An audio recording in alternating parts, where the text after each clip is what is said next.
What is up, folks? Welcome in JE Live, and we're doing Q&A.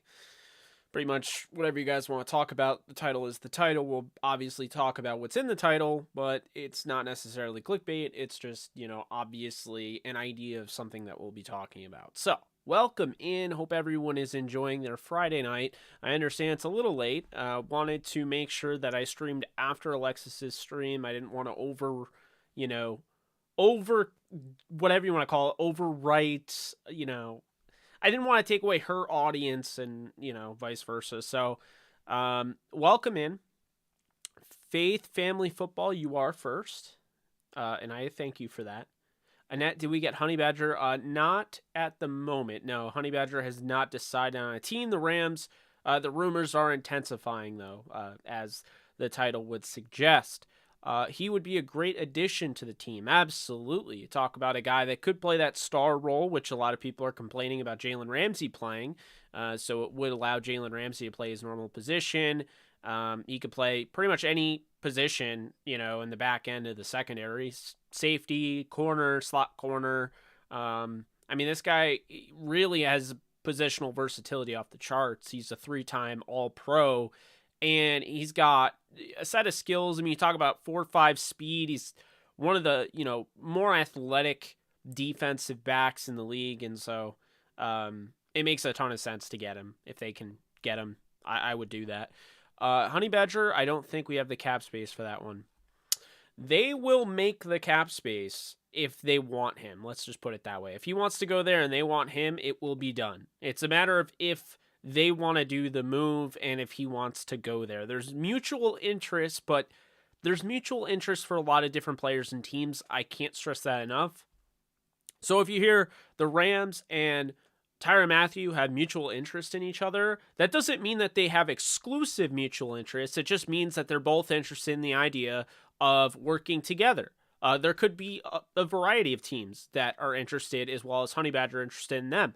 It really comes down to the player wanting to do that, and then to see if the team was willing to make any moves to kind of fill that void, to allow that person to come on board.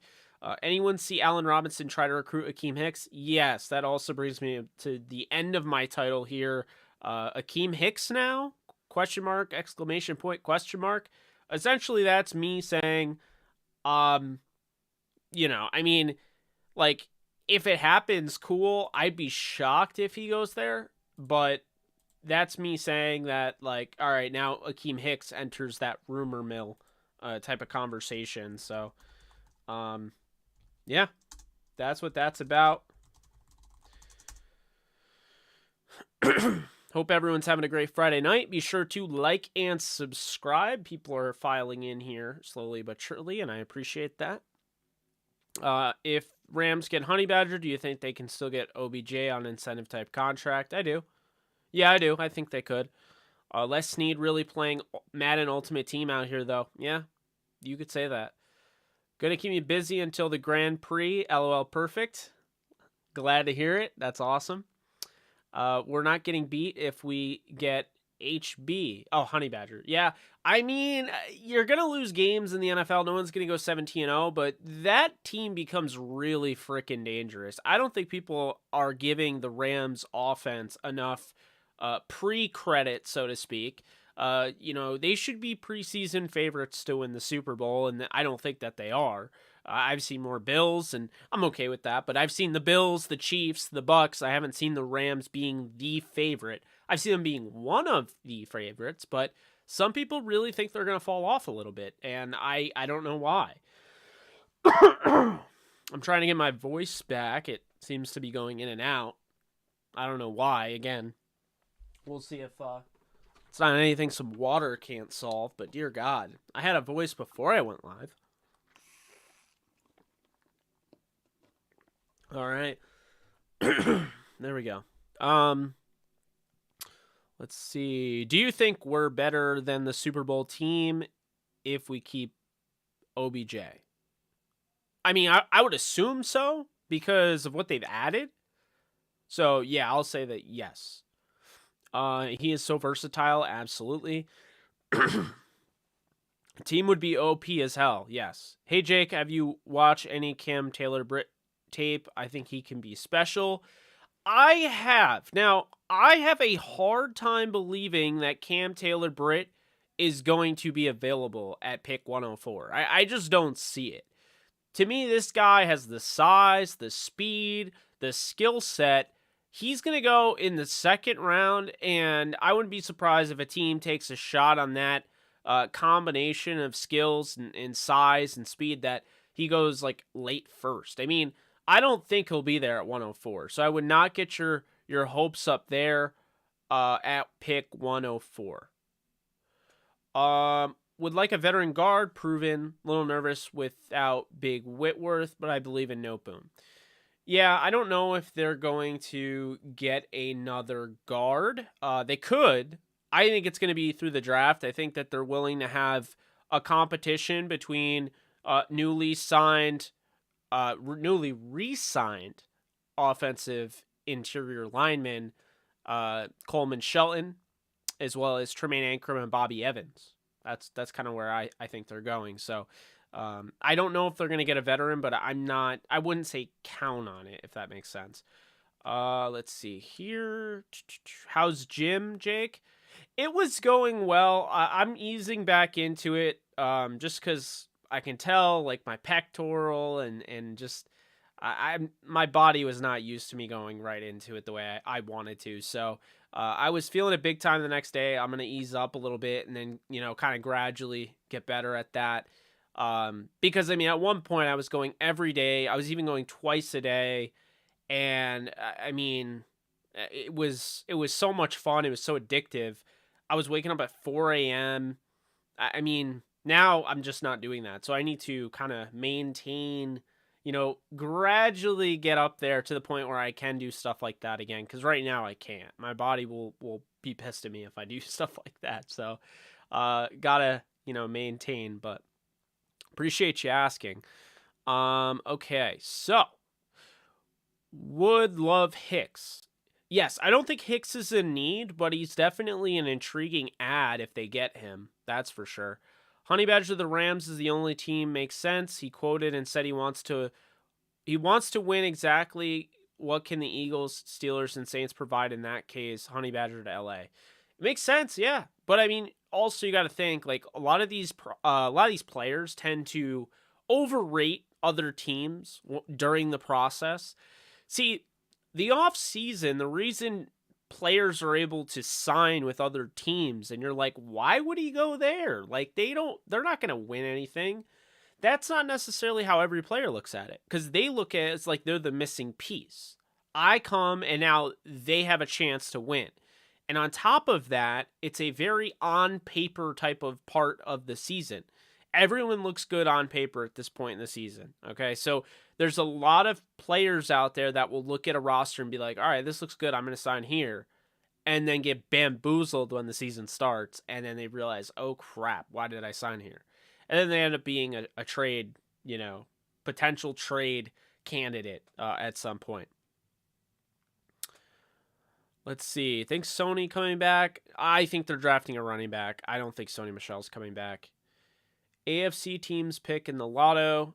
Bills pretenders. I don't think so, but maybe. I'm not gonna rule it out that like a team could fall off, but the Bills are not the team I would expect to fall off. I think they're legit, and I mean more and more each day that goes by, I keep thinking that Josh Allen might actually be the best quarterback in the NFL. Like I keep really thinking that. Even though I got Patrick Mahomes right and I got Lamar Jackson right, because those are two guys in the draft that I just sold out for. I was like, they are QB1, yada yada. So I got them right as big time players. But Josh Allen might actually, and I had Josh Allen as QB7, okay? Josh Allen might legitimately be the best quarterback in the NFL. I don't think it's as crazy as some will think, because this guy has every single tool in his toolbox. And he reminds me so much of a guy by the name of Matthew Stafford, who I absolutely loved with the Detroit Lions, and now he's with the Rams. He reminds me so much of Stafford, but he's got this elite mobility with this elite size. Like, I mean, I understand they're going to have him not running as much, but Josh Allen is a special talent, and it's time for us to start really putting him up there at the top tier. I mean, he really is elite.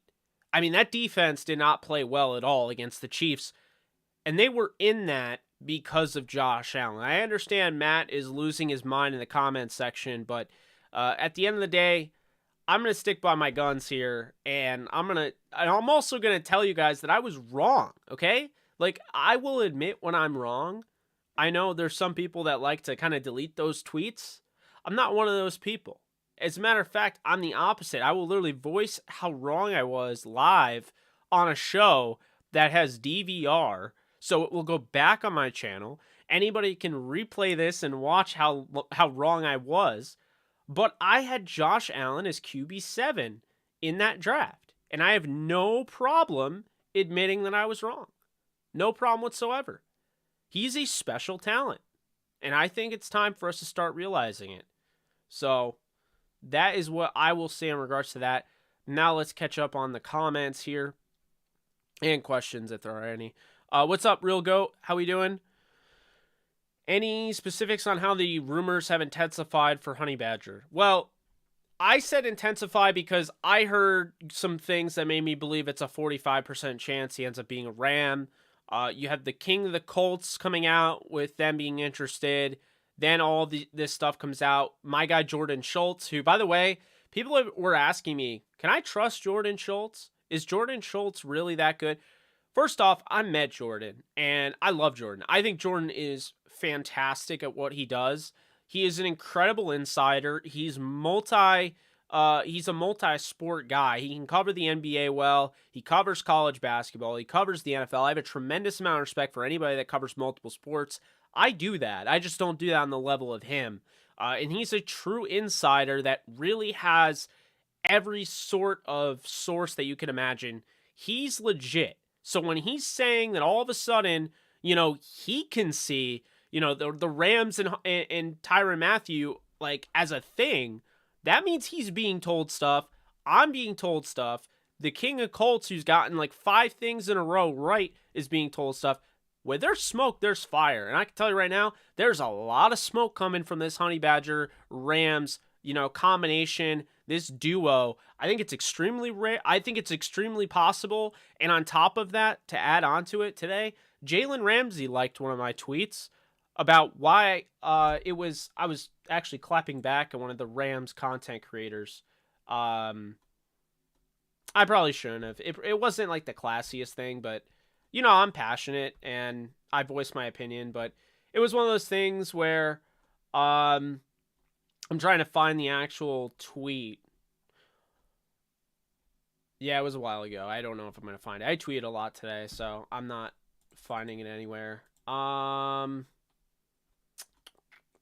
Okay, so, here it is.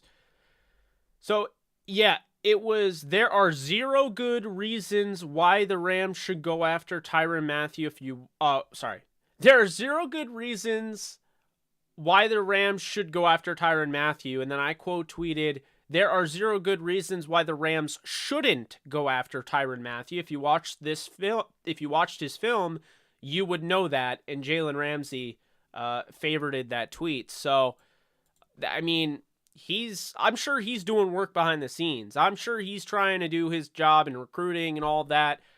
Again, I'm not going to be surprised if Mathieu is a Ram. This is a team that has 4 safeties we like, right? You got Burgess, who they don't use enough. We got Fuller coming off an ankle, and he's had multiple injuries. You have Taylor Rapp, who had a concussion issue. He's had injuries, and he's a free agent after the season. And Nick Scott, who's a free agent after the season, probably the best safety on the team right now, played extremely well in the playoffs. But despite all that, the Rams still had to go in their bag of tricks and try to get Eric Weddle, a guy who was on the 2019 team that didn't make the playoffs, onto the roster out of retirement, 2 years removed from his retirement, brought him back to win a Super Bowl. Keep that in mind. So here's the thing. if they were willing to do that, and on top of that, Raheem Morris confirmed that they were even trying to, he was calling about Ryan Clark. So if it wasn't him, I mean, you might have been joking a little bit, but I think there was some seriousness there. Like, if Ryan Clark could play, like, he was asking Ryan Clark. And, I mean, I'll check how old. I don't think Ryan Clark is that old. Is he even in his 40s? Okay, he's 42. Maybe he was joking there. I don't know. Maybe not. Who knows? I don't know. Eric Weddle's older. Eric Weddle was retired. He came out of retirement, yada, yada. So, But anyway, my point, Rams had to go out and get somebody. They signed a former Ram and Blake Countess. They brought him back. Like, if you don't think that they have a need for safety, then they already showed us that they need they have a need for safety. So, I don't know, man. But yeah, where would we? Should we bring back Malcolm Brown? I mean, I wouldn't mind it, but I don't think that's where they're going. As we all know, there's never been a division to finish all teams above 500. Which AFC West team do you see flopping? I don't know, man. That might be the first division that finishes above 500, or at least all five at 500. I don't know if a team's going to flop. I mean, the only team that I really don't feel that confident in is the Kansas City Chiefs. Because at the end of the day, the Kansas City Chiefs just trade away Tyreek Hill. They don't win that playoff game without Tyreek Hill. They don't go to the AFC title game without Tyreek Hill. Like, without Tyreek Hill, they're not scoring in 13 seconds. So keep that in mind. Anchor him for right guard. I wouldn't mind it if he's ready for it. The Raiders are more likely to flop. I mean, I guess, but I would still take the Raiders over the Chiefs. I think the Raiders have a better roster. I think the Chiefs are very flashy and just traded away Tyreek Hill, who is like their cheat code, so to speak. So, Hey, Jake, not Rams related, but did you listen to the new Ice 9? Yeah, so Garrett, first off, no worries. If it's not Rams related, Q&As, anybody can talk about anything, okay? I will answer any question during any single stream if I can, but Q&As are absolutely for anything. So it's not just going to be Rams talk. We'll talk about whatever you guys want to talk about. But yes, the new Ice 9 Kills song, are you talking about the, I have it here. It's Hunting something? Hunting Season.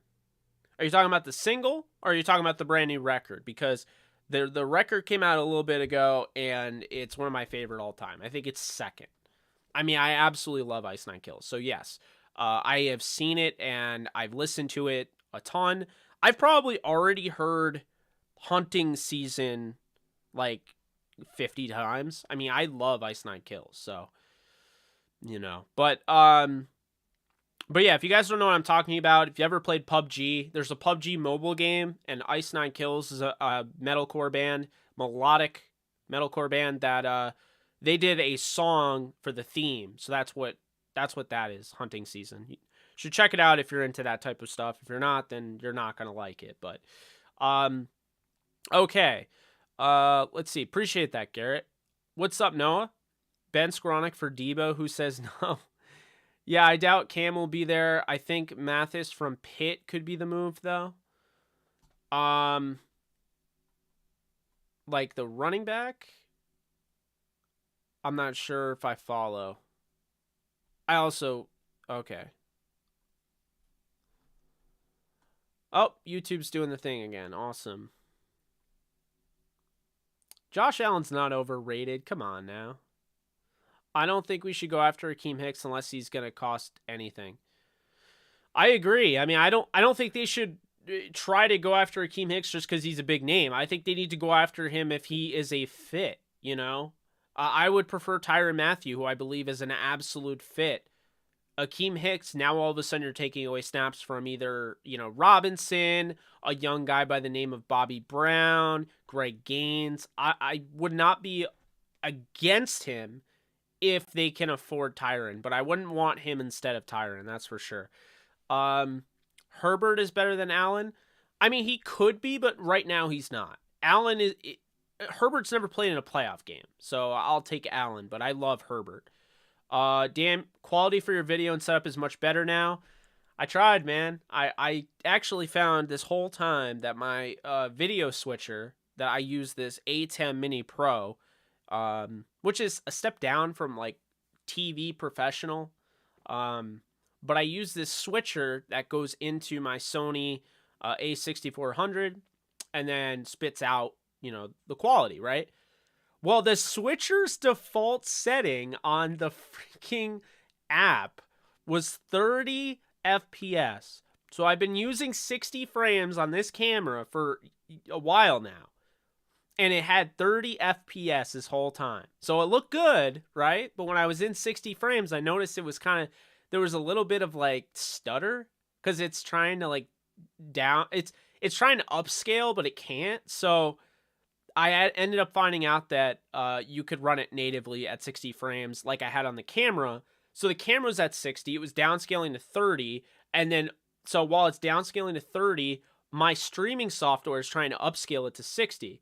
Now, this is on 60, the camera, the switcher's on 60, and we got 60 on Streamlabs, so it should look smooth as butter. That's how it should be. This is always how it should be, especially with the new laptop. I told you guys it's going to be a lot faster, and this is why I wanted it so bad, because I want to be able to run my streams as smooth as possible. It's really that simple, but I appreciate you pointing that out, Matthew. Always just trying to get 1% better every day with no matter what I do. And my streaming setup, I always try to find different ways to make it look better. So appreciate that big time. Let's see. Yes, Josh Allen is absolutely top tier. He absolutely is. Rams about to go full NWO Wolfpack on the NFL. I'm here for it. I seen Josh Allen suck a few times, so I don't know. I'm not that impressed. Yeah, I mean, everybody has a bad game, but come on now. Josh Allen, I had my concerns with him, and I even threw out there Josh Allen in 2020, when the whole COVID thing was going on, no fans in the stands. I said, let's see how Josh Allen does in 2021 with fans, okay? Because that's the thing. If you, like, Baker Mayfield without fans was way better than Baker Mayfield with fans. So I was curious about that, right? And then that happens, and Josh Allen blows me away. And Henry, thank you so much for your donation. I appreciate that a lot. But you guys see what I'm saying? Like, I was hard on Josh Allen. Josh Allen proved me wrong. Like, I didn't buy into a Wyoming quarterback that had like a 55 completion percentage in college and struggled mightily against Power 5 conferences. I didn't buy into him being a superstar in the NFL. I just didn't. I knew he had the tools, but I'm like, he's getting picked at the bottom of the draft, which the top of the draft, but by bottom tier teams, and no team is going to be able to get the potential that they want out of him. Insert the Bills, who traded up to get him. And sure enough, that's what happens. That is what happens. I understand there's some people that have their reservations. Brian Dable's gone. Will he still be as good? I think he's going to be even better because Brian Dable unlocked the potential of Josh Allen. Unlocked. It's like Josh Allen was like, and hear me out, DBZ fans, Josh Allen was like Goku, like unlocking that potential, like the Kaioken. That's Josh Allen, okay? Like, now he's got that. Now he's capable of doing big things. Just because the OC is gone, plus I trust Ken Dorsey, just because the OC is gone and Brian Dable doesn't mean Josh Allen can't be a top quarterback anymore. Doesn't mean he's going to fall off a cliff. He's got Stephon Diggs for the next half decade. Things are going to be good in Buffalo, I'm telling you.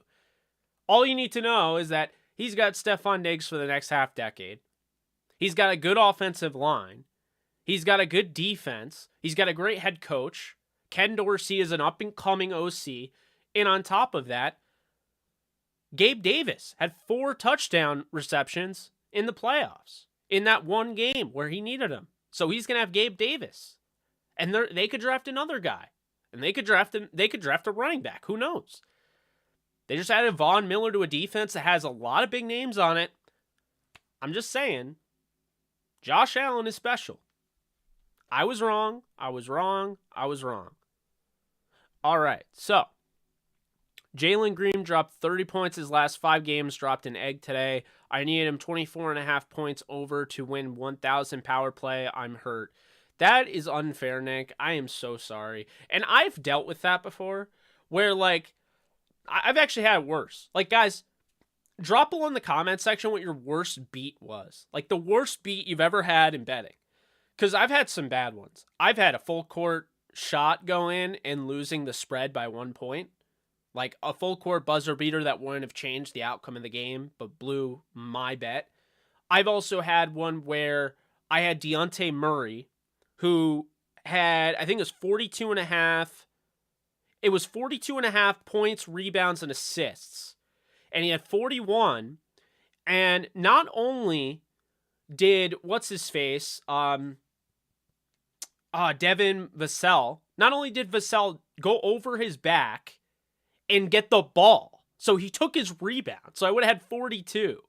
And I know it was 41 and a half. So I had 41. He would have had 42. Not only does he go over his back and get the rebound, so I don't get it, he injures Deontay Murray. So then Murray got hurt and he was done for the game, and I lost by a half point. Like, I was so pissed. I've had that so many times. I swear to God. Like, you know, betting on a Kansas game, I bet the halftime spread -4. Oh my God, this incredible run. They were up by 25 and now I've had it all. So it's brutal. I hear you there. I absolutely hear you there, Nick. And I'm sorry for the bad beat today. That is brutal. Stafford's the best quarterback in the NFL. I'm not going to argue with you on that because I love Stafford. I'm not about to say that Stafford isn't a top tier quarterback. He absolutely is. I mean, at this point, can we just assume that Tom Brady's the best? I don't think so. I think people are way too quick to just automatically assume that 45-year-old Tom Brady is not going to have any sort of side effects to being 45 years old, 44, whatever he is now. I don't agree with that. Like, I think Tom Brady could absolutely take a step back this year. And it wouldn't be a major step back, I don't think. But why do we always act like he's never going to take a step back? It's going to hit eventually. Like, age, like, Father Time is undefeated. No one talks about that. No, I think Josh Allen's better than Tom Brady. We're not talking all time. Right now, would you take Josh Allen or Tom Brady to win you a game? I'd take Josh Allen. Like, Josh Allen could beat the Rams. Tom Brady can't beat the Rams.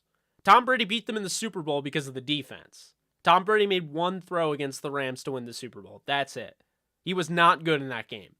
But Josh Allen could beat the Rams because of his mobility and how big he is and the rocket arm and the fact that his deep ball is absolutely an equalizer because his overall deep ball accuracy has gotten so good that he is not afraid to throw it at any point, and he's not as casual with the ball as Patrick Mahomes, so he doesn't get himself into as much danger as Patrick Mahomes. So, why do I say 45%? It's a little bit lower than 50, and that's kind of just the first number that came to mind as far as confidence level, so, you know. I'm not saying Josh Allen didn't have his moments. I mean, Josh Allen struggled early on, but I got to give the guy credit. Rams going to stone cold stunner the whole league like Stone Cold Steve Austin. I'm here for it. Jalen might know something. We'll see. Josh Allen isn't better than Russell. He absolutely is better than Russell. He's absolutely better than Russell Wilson. Tom Brady, yes, I think he's better. Rodgers, you could argue. I mean, Rodgers is a 2-time back-to-back. I mean, he's a back-to-back MVP.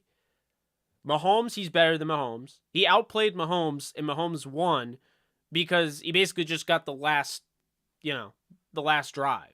Like, Josh Allen was on the sidelines. And I love Lamar Jackson as much as anybody, but no, I mean, he's not better than Josh Allen. He's just not.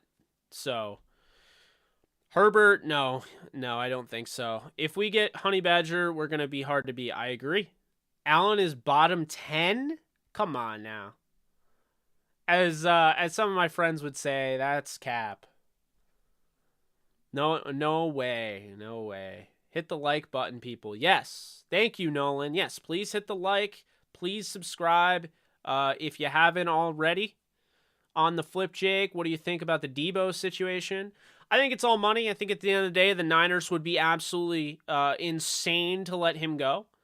So pay him whatever you need to pay him because he is the big equalizer to beating the Rams.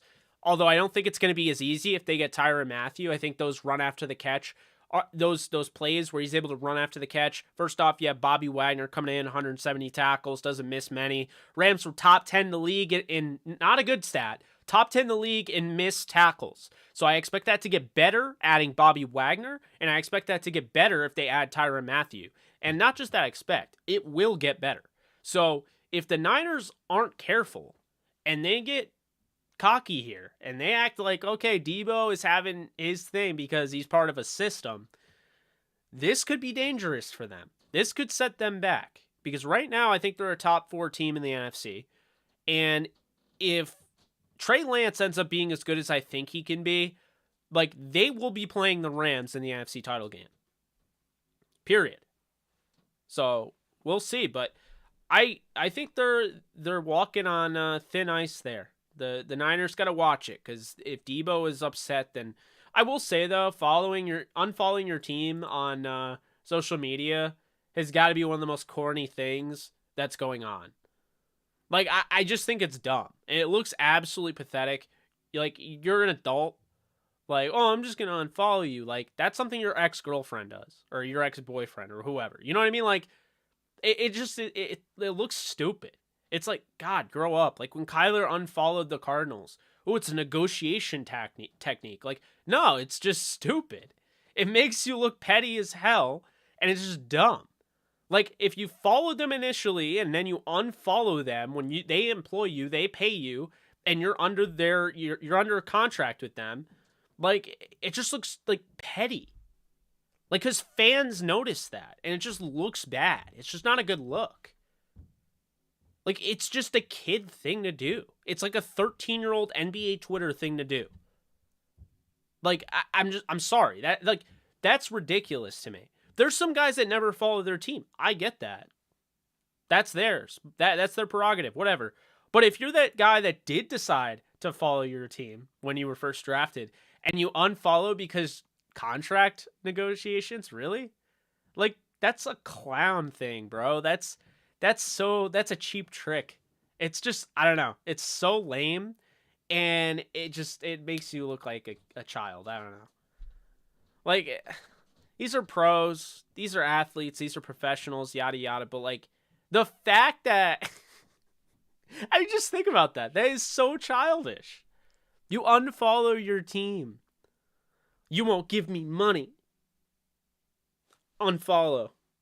Unsubscribe. I mean, I'll be fair. I get plenty of unsubscribers. Like, I love when I get unsubscribers because they're like, you didn't talk about the Rams enough. When I talked about, for literally an hour and 45 of a 2-hour live stream, I talked about the Rams.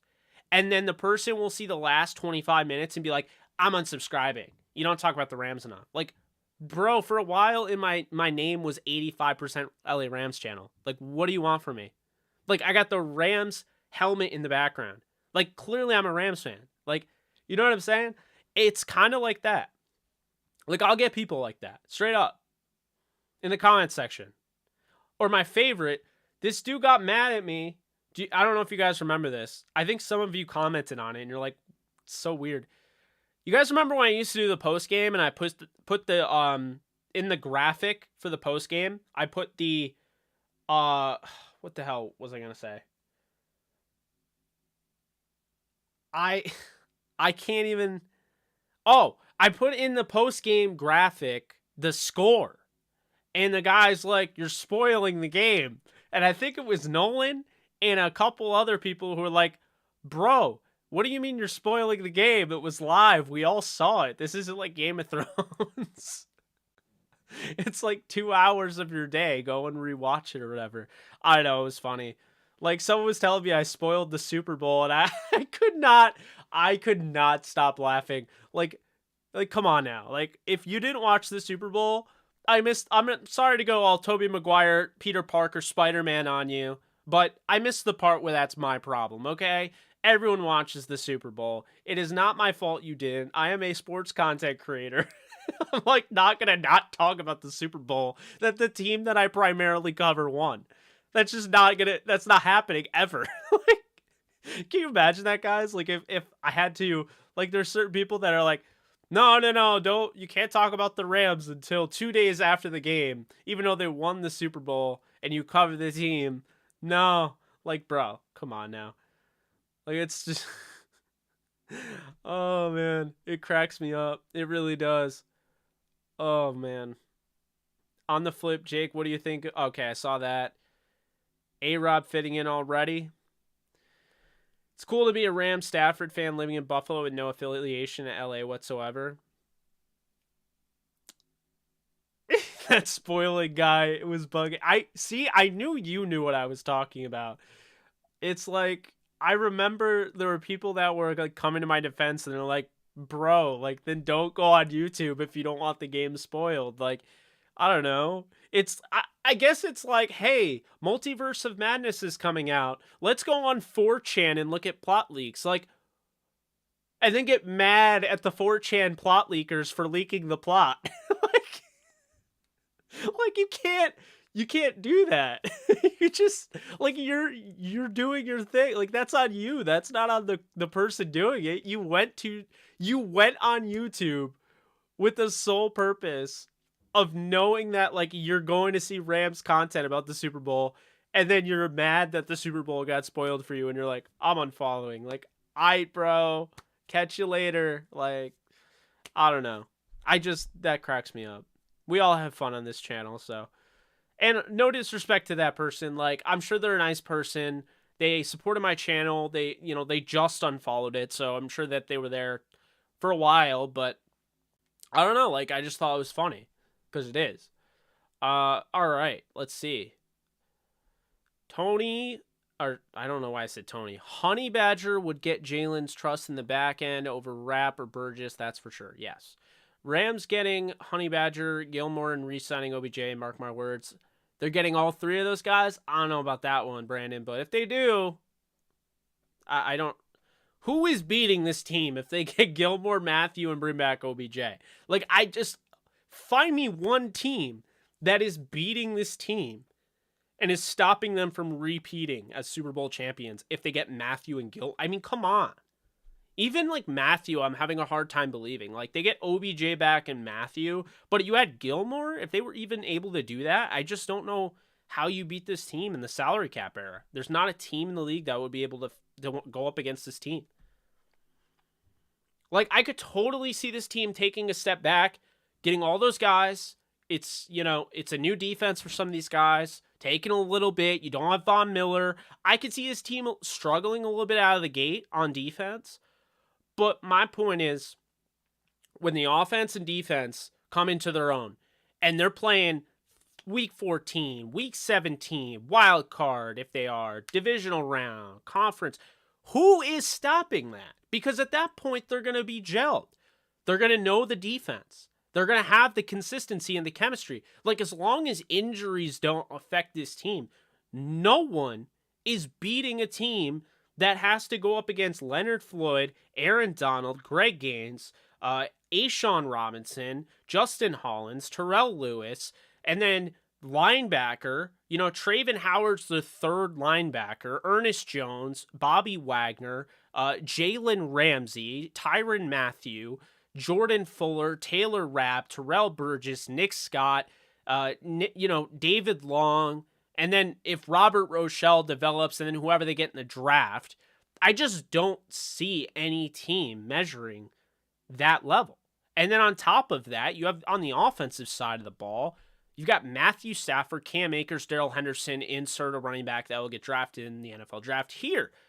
Then you have at wide receiver, if OBJ gets signed, you have OBJ, you have Cooper Kupp, you have Allen Robinson, you have Van Jefferson, you have Tutu Atwell, Jacob Harris, Ben Skoranek. Say what you will about Skoranek, but he's already had the experience of playing in a big game. I guarantee you the next time he is given that opportunity, he will succeed because he's used to that opportunity. It's not new to him. Then you have Tyler Higbee, you have Bryson Hopkins, you have Kendall Blanton. Insert a potential tight end in the draft here. You have an offensive line of a bunch of guys that are talented enough to keep Stafford protected. I mean, Noteboom had a great bunch of games when he had to play. You have Edwards, so the consistency factor at left tackle and left guard. Then at center, you have Brian Allen coming back, and you have his backup, who can either be Drake Jackson, who they like a lot more than you would think, and Coleman Shelton. And oh, by the way, at right guard, they're going to have an open competition, but I think Coleman Shelton's going to win that. I think he's solid there. And Rob Havenstein was the best offensive lineman in the playoffs throughout the whole playoffs. He was so good for them. He's gotten better as he's gotten back from that injury. I don't know how anybody beats this team. I really don't.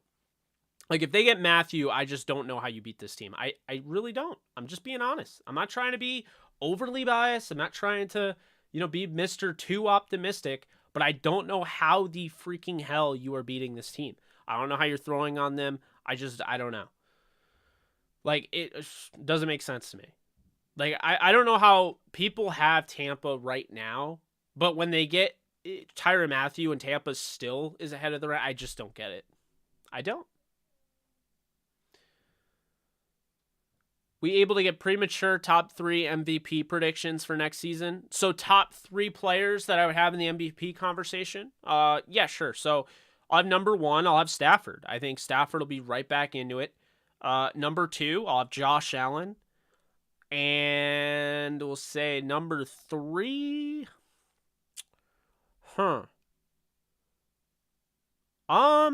Okay, so Stafford and Josh Allen, and number 3, I'm going to go with Justin Jefferson, because I think this Vikings team is being slept on, and I think they're going to try to turn Justin Jefferson into what Cooper Kupp did this past year. So I think Justin Jefferson is going to have a fantastic season, and I think he'll be up as a dark horse for the MVP. You heard it here first. I don't think he'll win it, because Cooper Kupp didn't win it. He should have, but I think he'll be up there. I think he'll be in the conversation. I think you're looking at maybe 1,600 to 1,800 yards. The hoodie, it says women belong in sports. I think I got it from John Boy Media. I'm a big fan of what they do. If you guys have ever seen their Yankees, I think it's Yankees Talk. I got to look it up. I want to make sure I get it right to give them a shout out.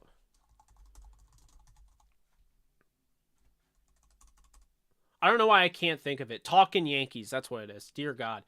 Yeah, him and that Jake guy who stole my name. No. Yeah, no. I'm a fan of what they do. I'm a fan of any content creator that starts from the bottom and kind of works their way up. And I saw John Boy and that his host Jake. I saw them on Yes Network, like the Yankees Entertainment and Sports Network, and it was just so cool. Like, I mean, can you imagine that? Like, if the Rams had me on their show, that's how you know. Like, it all comes full circle. You go from like fan to like a little bit informed fan to like then you're somewhat a reputable fan, and then you're content creating fan, and then you like become a fan, but then they also like bring you on the show. Like, that's crazy. That circle, man. Let's see here. Herbert is also mega overrated. I keep hearing top 3. He's barely top 10. I wouldn't say he's mega overrated, but I don't agree with top 3. Not yet. He's got to win a playoff game before I call him top 3.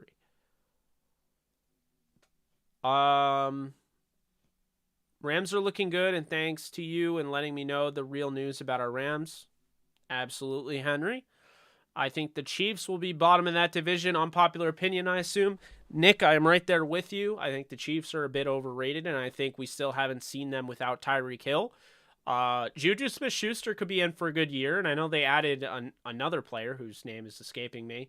But I think Tyreek Hill allowed them to do so many things that without him, they're going to struggle to do. And I understand Mecole Hardman is going to play that type of role, but Hardman's just not Tyreek Hill.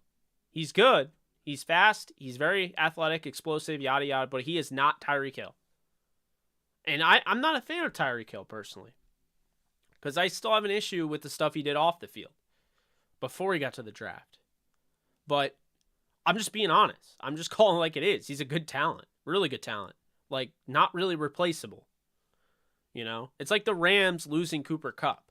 I don't know if you're replacing Cooper Kupp and his knowledge of the game, just that combination of knowledge of the game, where, like, his wherewithal, his just the work ethic he has.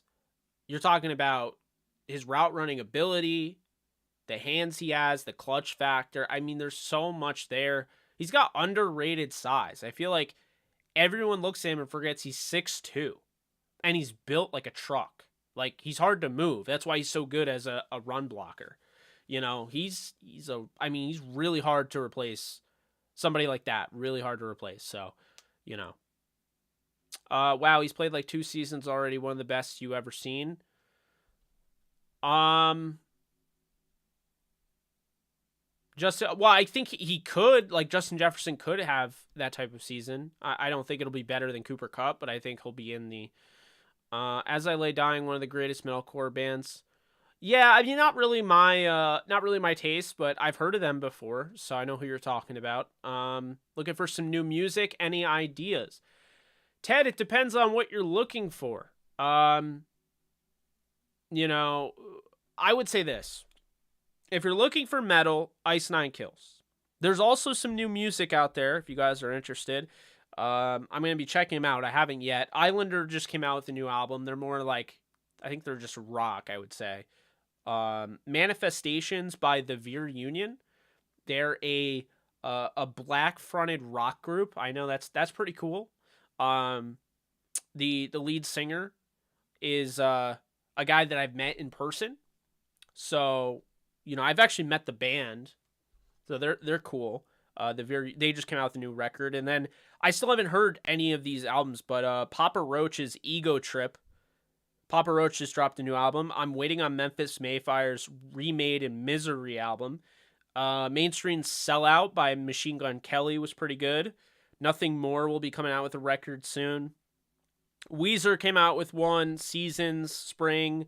Not really I don't like the slower Weezer. I like more of the punk Weezer. So, I mean, as far as new stuff, that's pretty much what I've been listening to. Let's see. Royal Blood, they came out with a new single, Honey Brains, which I like a lot. But yeah, for the most part, that's really what I've been listening to. I also listen to soundtracks as well. Like, I love the Batman soundtrack by Michael Giacchino. I thought it was really good. It Was Fun While It Lasted by Sueco, if I am saying his name right, was awesome. Definitely check that record out. So that's just the new stuff. I mean, my favorite record over the last 2 years is probably either Welcome to Horrorwood by Ice Nine Kills, The Silver Scream 2, and I would say Horizons by Starset, which are my 2 favorite bands. So, I mean, I got the Welcome to Horrorwood mask here. Ice Nine Kills. See the Ice 9, the IX. And the Starset stuff. I don't really have anything like around me. I got Dave Grohl's guitar over there, which you can't see, but I should probably have it like back there. But yeah, I have Dave Grohl's smashed Elvis Presley model guitar. It's a Gibson 606, which is his favorite number. So got it at a Glens Falls show back in the day. I think 2008, 2009, something like that. Pretty crazy. But yeah, just talking about music. I mean, those are what I would check out. Definitely check out Starset if you like any. They're called cinematic rock. I would definitely check them out. They're unlike anything you've probably heard. They mix the idea of David Bowie, and they sound a little bit like Linkin Park and Breaking Benjamin and bands like that. But they have their own sound as well, and they're also a little bit mixed with like some of those. Like, the first thing that pops in your head when you hear like the cinematic feel of them is like the trailer music that you would have in like a Pirates of the Caribbean type of film. So pretty cool stuff. Definitely check them out, EDM. And then Ice Nine Kills, they are like horror metal. So if you like horror movies, they've recreated a bunch of horror movies into songs. They have a song about Michael back there. I forget what it's called right off the top of my head. I don't know why. Stabbing in the Dark. That makes sense. So they got a song for Michael Myers. They got a song for Freddy Krueger. They got a song for Jason Voorhees, Saw, Leatherface. I mean, Jaws, you name it. They probably have a song for it, to be honest with you. Their last record was awesome because they had already done all of those bigger names. And then this new record, like they had to do different. They obviously weren't going to repeat, but like it's mixed so well. Um, let's see. So yeah, opening night is like an original intro, whatever. Welcome to Horrorwood, original intro. A Rash Decision, if you ever seen, what was it? Camp Fever. That's what that's about. This one's about assault and batteries is about Chucky. The shower scene is about why am I blanking on this, by the way? Psycho. Funeral Derangements is about Pet Cemetery. Rainy Day is Resident Evil. Hip to Be Scared is American Psycho. Take Your Pick is My Bloody Valentine. The Box is Hellraiser. FLY is Fly, The Fly, which is Jeff Goldblum is in it. Definitely check that movie out. It's unlike anything you've probably seen. It's very out there. Worst Vacation is, and you guys probably know because I've talked about horror on here before, I do not like the Hostel movies, so it is based on Hostel. Ex Mortis is about Evil Dead. Love that series. And Farewell to Flesh, which is one of my favorite songs all time. I think it's incredible. They played it when I saw them live. It is about Candyman. So definitely check that out if you're looking for new music.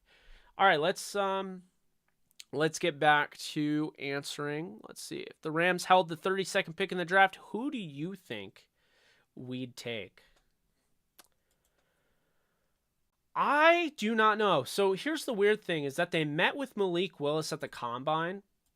So I honestly wonder if they were high enough if they would take Matthew Stafford's successor. And I know that sounds crazy, but I really wonder if they would.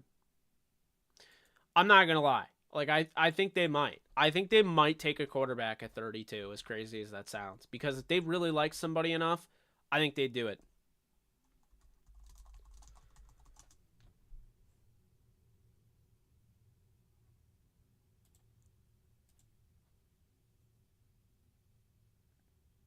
Yeah, don't have a meal while watching The Fly. Exactly. It is that gross. It can be. It can be very gross.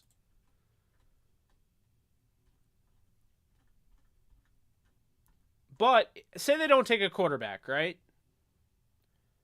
Then, I mean, I could see them going with a few guys. If Linderbaum fell, I could see them getting him. Them getting him. Nakobe Dean from Georgia.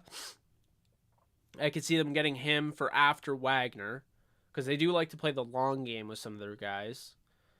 Kyler Gordon, the cornerback. I could see him getting a receiver, whether that's Chris Olave or Traylon Burks or, somebody like that. I could see them getting Andrew Booth. So if they had the 32nd pick, I mean, I think that they would potentially, they could get a lot of guys, but I think that they would look at quarterbacks, see who fell.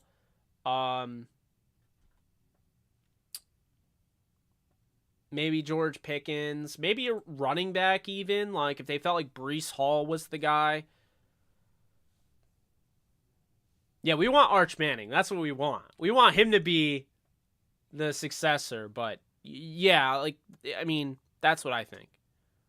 I think they're more interested in a quarterback than I could have expected, but keep in mind, Rodgers sat for like 5 years behind Favre. It is not out of the realm of possibility the Rams could draft a quarterback to sit behind Stafford. And like I said, the fact they met with Malik Willis at the Combine, that intrigues me to a degree. They also met with Traylon Burks as well. I don't know why Burks won't be there, and Willis won't be there either, but they did meet with them both.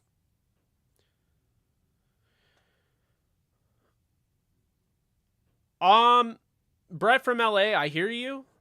I think that there are some guys that I just don't think they're getting enough talk. So there definitely could be guys out there that could be good quarterbacks. I really, really like Ritter as my number 1. I like Willis as number 2. But there's a guy by the name of Caleb Ellaby who's not getting any credit whatsoever, and I don't know why.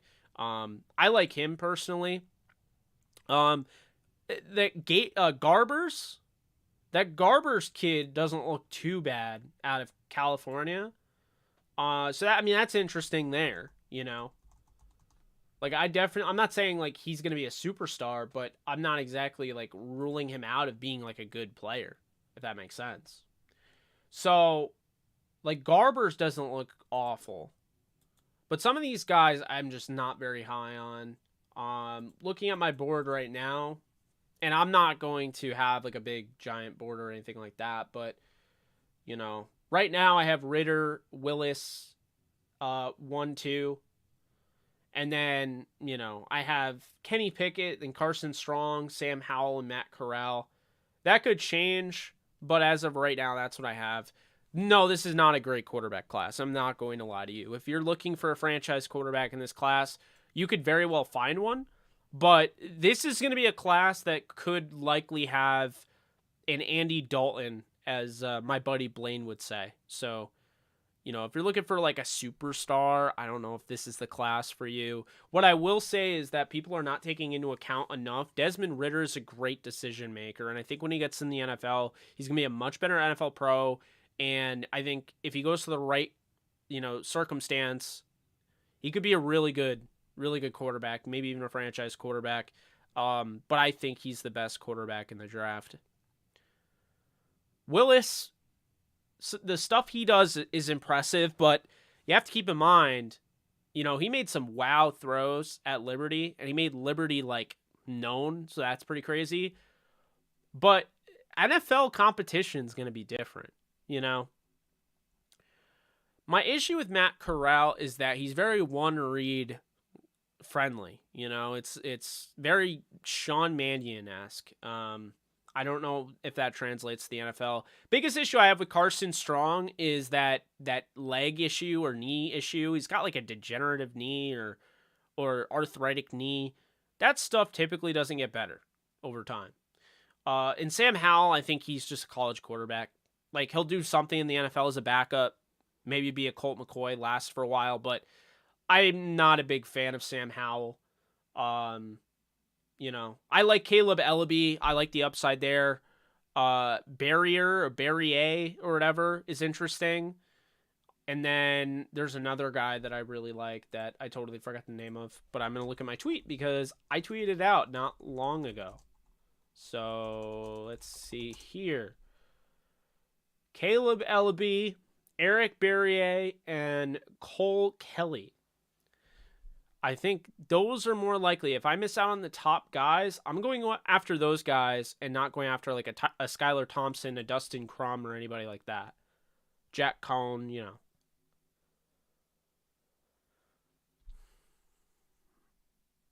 I mean, Lamar's faster than Josh Allen, yes, but I don't think Lamar's a better passer. And I'm a huge Lamar Jackson fan.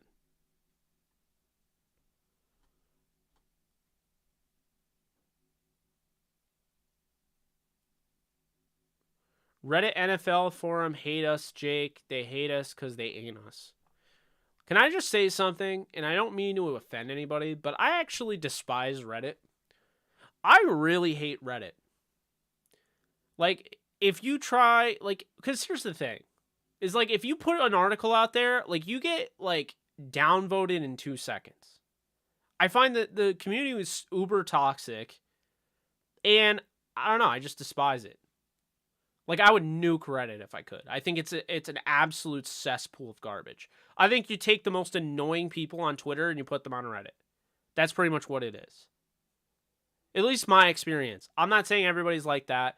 I despise Reddit. Like, people have asked me for years, why don't you put articles on Reddit? Why don't you put your videos on Reddit? This is why you're not growing as much as you want. Okay. Sure. Let's put my video on there. Let's get it so downvoted that I get shadow banned. Yeah, that would be a great idea, right? Because they're anti-self-promotion. Here's my thing, okay? And I've been on the Rams rep before. I'm sorry. At one point or another, I think I was cool with the guy, and like he let me post, and then he said that I was posting too much, and I'm like, okay, well, it's still Rams content. You could say self-promoting is bad, and this is what I love. I'm actually going to say this for everything, okay? I'm going to say this for Facebook groups. I'm going to say this for Reddit. I'm going to say it for anything. If you have an issue with people self-promoting, like selling their mixtape on a Rams forum, okay, you're justified. Absolutely agree with you. That shouldn't be allowed. It's just Rams talk. I get that.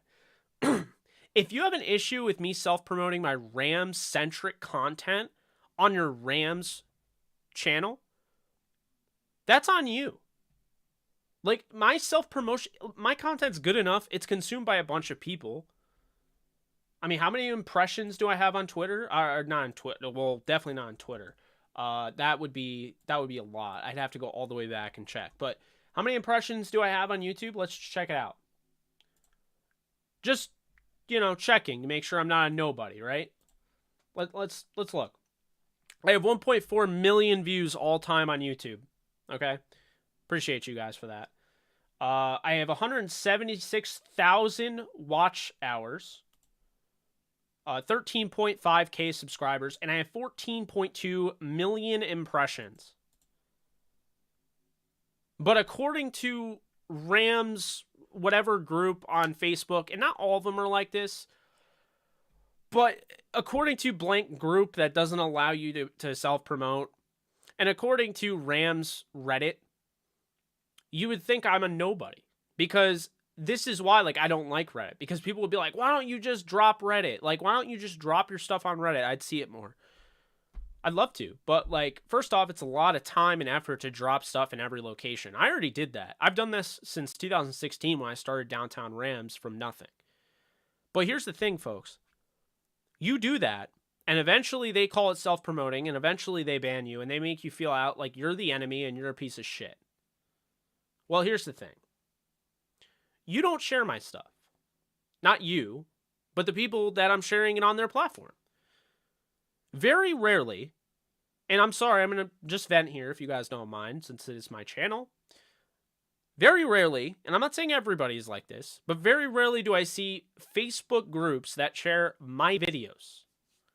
Not you guys, but Facebook groups. But they share RamsWire. They share Locked On Rams. They don't share the Downtown Rams podcast.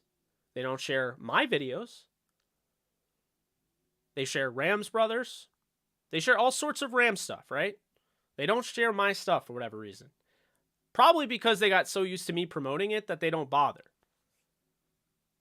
But then it continues. So then you go on Reddit. Rams Reddit. Locked On Rams. TheRams.com. Insert any other Rams site besides Downtown Rams here. Insert any other video besides Jake Ellenbogen's video here. And you start to realize why I just stopped giving a shit. Because I work on my own. I've survived on my own. Obviously with the help of you guys have supported me. I'd be nowhere without you guys. But this idea oh, Reddit this, Reddit that. Reddit sucks, man. Reddit barely helps me, okay? Reddit does not help me at all. I've gone on there, okay? I've been dragged more than I've been appreciated there. I remember I used to post stuff, and, my content would be who the Rams were meeting with. So I used to bust ass at the Senior Bowl, paying on my own dime to go down there and interview all these players. Okay? I used to go there and interview all these players. And no one else was doing the work, but I was getting the Rams meetings. So if you were seeing that on Twitter or you were seeing that on Facebook, it was probably coming from me. Because I was meeting with these people individually and asking if they met with the Rams. And so then I started noticing people taking advantage of that, but then I actually started getting shadow banned. And all of a sudden my stuff wasn't getting any upvotes or downvotes. So yeah, after a while, I just stopped caring about that site. I think it's toxic. I've only had bad experiences with it. I don't think everybody there is toxic, but yeah, Rams Twitter, or not Rams Twitter, Rams Reddit has done nothing for me. I have no reason to like them. I'm closer to the Rams, the Bills Reddit guy. The guy who runs Bills Reddit, who's on Twitter, he follows me. The guy who runs Rams Reddit, I think, blocked me. So, I mean, is what it is, but I mean, I don't give a damn, frankly. And what I find is that this is the best platform of all. I mean, do I use Twitter all the time? Yes. Did I use Facebook a ton when I first started? Yeah. But there's a reason why I'm so focused on being YouTube centric. It's because I like YouTube more. YouTube pisses me off. There are little things where like people get kicked out of my streams for no apparent reason. But I mean, I love y'all. And I feel like they're, most confident. Like the people here are like, the diehards, and I appreciate it. Tay, thank you so much for donating. Really appreciate you.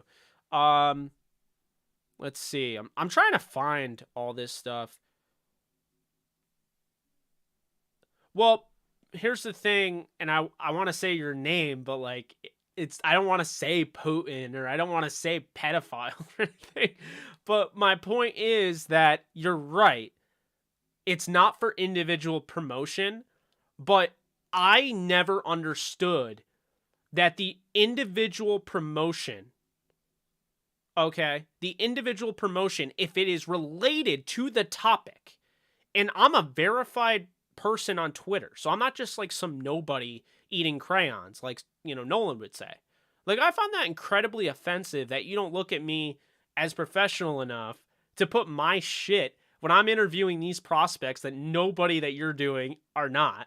Like, right now, not to like toot my own horn and Alexis's horn, but who's interviewing draft prospects? Who's getting you those interviews so you guys can see them?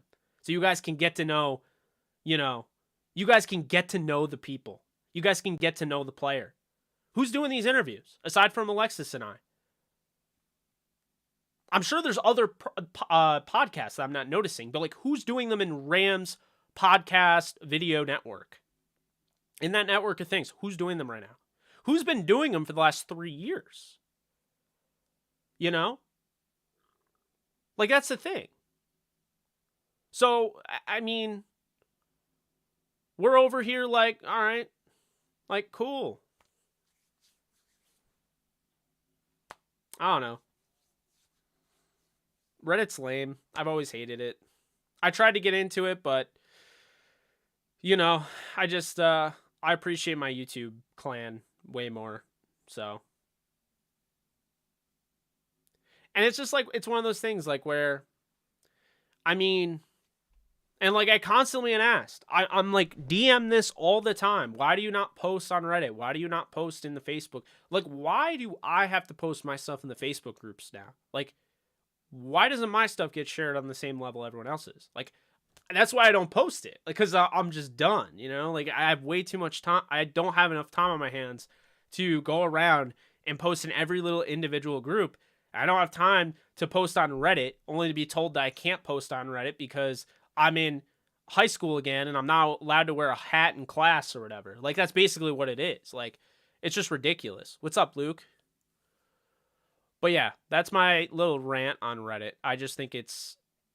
Reddit NFL is sponsored by Crayola and Rose Art. I'm about to lose my mind, Nolan.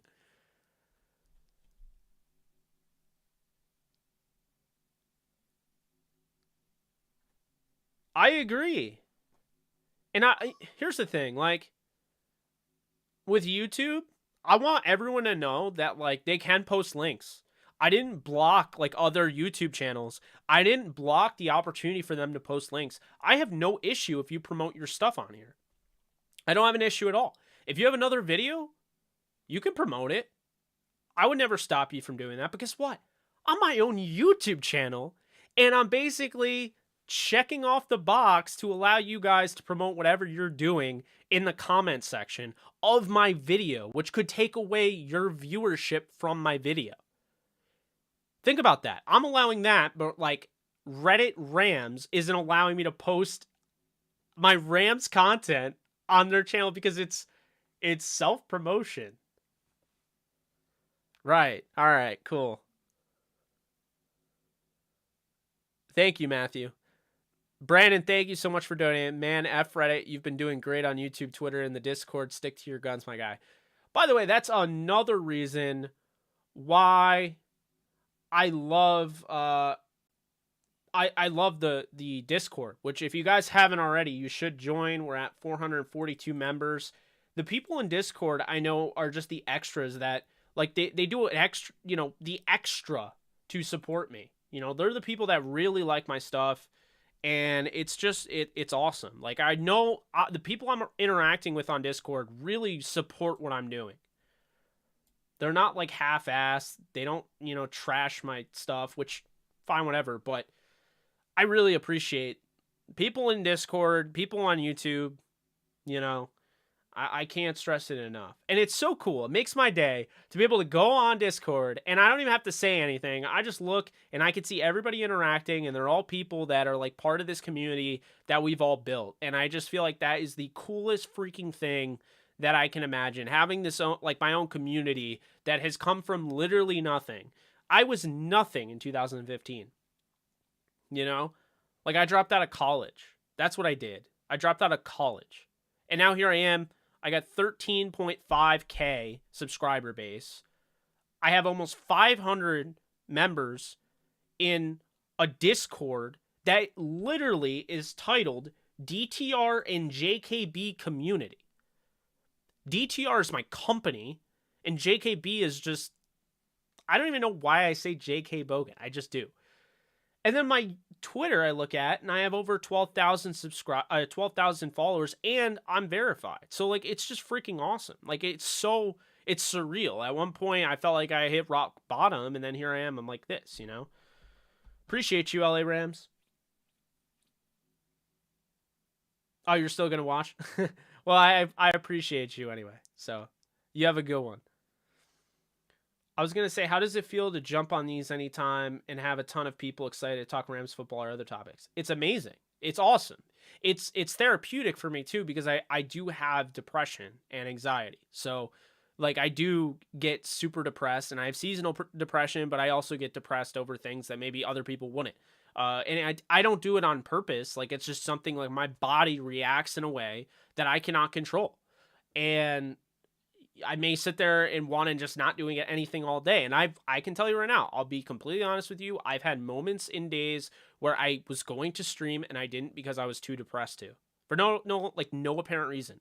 Like that happens, And so it's really awesome to be able to come on here and just talk things that are on my mind, swirling around my head the whole day, and just be able to talk with some great people. This is not a Keemstar channel. This is not a toxic channel. This chat, every time I look at it, everyone seems to be getting along for the most part. You're obviously going to have your disagreements, and I get that. You're going to have people that aren't Rams fans, the majority of Rams fans, and they'll butt heads. But for the most part, this is a very toxic-free zone, and I love it because of that. Jake, Obi-Wan also warned us about Reddit. You will never find a more wretched hive of scum and villainy. We must be cautious. Did he really say that? Because if so... Ewan McGregor, who's also just like, I mean, he's amazing, but that's amazing. Oh man, that's hilarious. Jake's ahead of the game. We'll watch your interviews in the years to come. Watch you interview stars before they're stars. Yeah, man, it's funny, it's like you get passed over for certain opportunities because they need this and you're giving this. Like, it's funny, man. It's certain places that, like, I'll be honest with you. I've been applying certain places and I keep getting passed up on. And I'm like, I just try to stay humble, keep on keeping on. But I sit there, I'm like, wait, so you didn't choose me when you were trying to improve your YouTube following? That seems like a brilliant idea, right? I mean, this is such a loyal group of people that, like, I've done horror on here. I've gone on other shows, and you guys come flocking in, like invading, and it's great. I mean, it's like, you're rating the other. It's just fantastic. And so when you have that loyal fan base, like you can do other things and they'll follow you as long as, you continue to be somewhat loyal to them. And it's just funny. I like Taylor Rapp. I have a Taylor Rapp custom Rams hat with his logo, so I like Rapp. Fallen Saint, I will. That's really the thing. You got to be upbeat. If I sense that the content's not going to be up to the level that I want it to be, if I'm not going to have the energy, then I'm probably not going to do content that day. And I could tell you right away, like, if all of a sudden I start feeling into like a hole, I'm not going to do content because I don't want to, You guys are taking time out of your busy schedule to watch me. Like, you're not watching Fox or NBC or whatever. Maybe you are on the side, whatever. But you got all these channels. You got all these streaming services. And you chose to watch Jake Ellenbogen talk.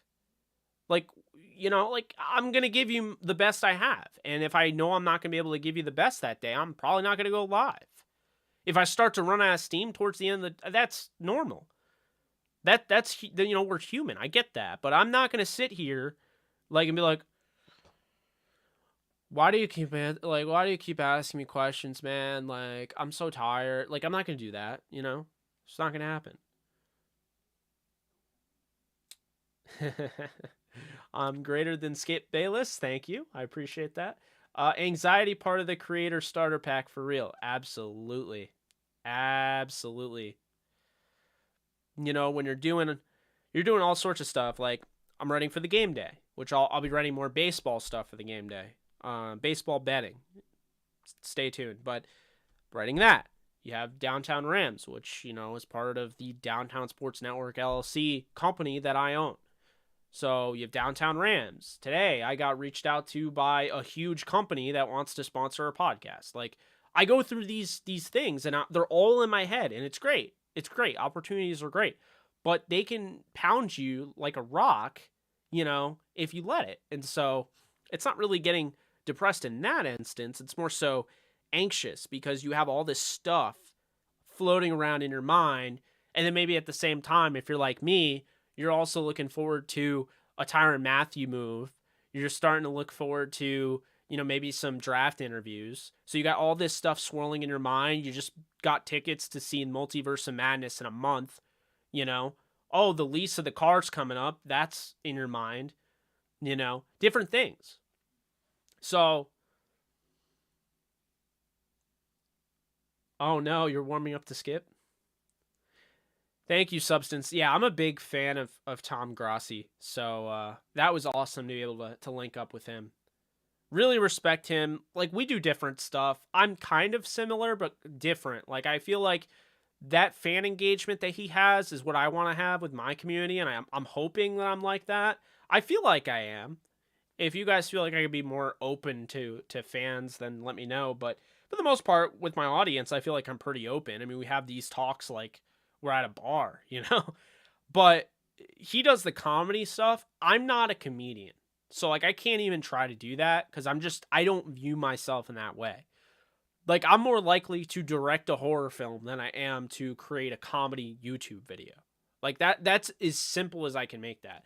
I made a comedy, a comedic twist on the NFC West TikTok. And the problem is, I respect people that can make good TikTok content sports-wise. I think it's super corny when I do it, so I don't do it. Like, I'm not really, like, a comedy football guy. If you wanted that, you would want to go towards Tom Grossi. And my cousin Adam can also pull that off. He doesn't do it a ton, and I don't know if he's going to ramp it up at some point, but he's more of the comedy guy that you would want if you're looking for comedy NFL. But again, like Scooter Magruder stuff, you're really typically not going to see me do that, We'll laugh, we'll have fun. I can make those funny impressions. I think you guys got a kick out of the last time I did them. But, and I'll clown different media members if they're trashing the Rams or something like that. It's just a bad take. But at the end of the day, I'm not a comedian. Like that's more so my co-host, Alexis. Alexis is the one that's taken her 4th improv class. Like, Alexis is the comedian. I don't come from that background. I think I can be funny. Like, if we're out and about, I can definitely get you to laugh. And I probably get people to laugh on my channel. But I'm not a comedian, you know what I mean? It's not me. So, Jake, not to change the topic, but wondering what is either one NFL rule you would add, change, or get rid of? Ooh. You ready for this? Very simple. It is the 53-man roster NFL rule. I would change it to 65 tomorrow.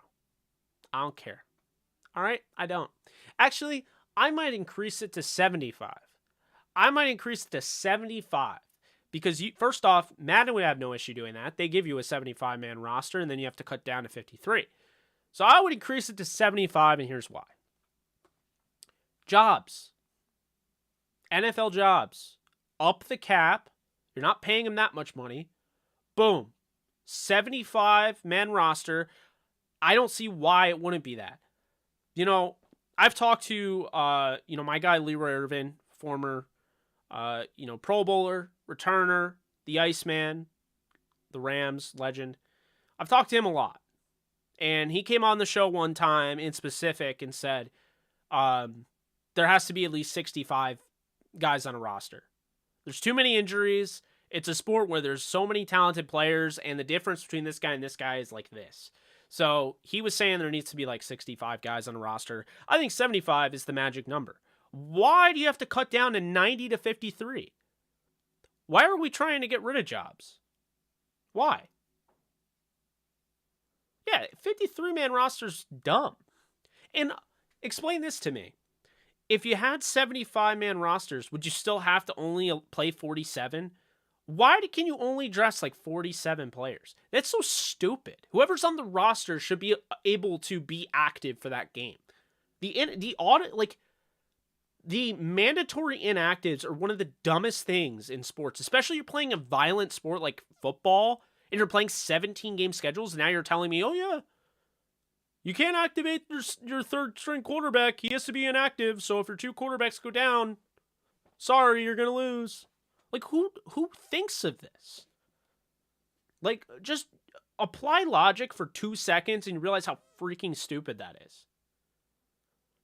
It's just dumb. Exactly. All it leads to is guys playing through injuries. Yup. And by the way, do you know why they won't expand overtime? Do you know why it's no longer a 15-minute quarter? Do you know why they're against having multiple overtimes in the regular season? It's because of injuries. But oh my God, just think if we had 75 players and all 75 could play in a game, maybe, just maybe, we could actually have longer overtime.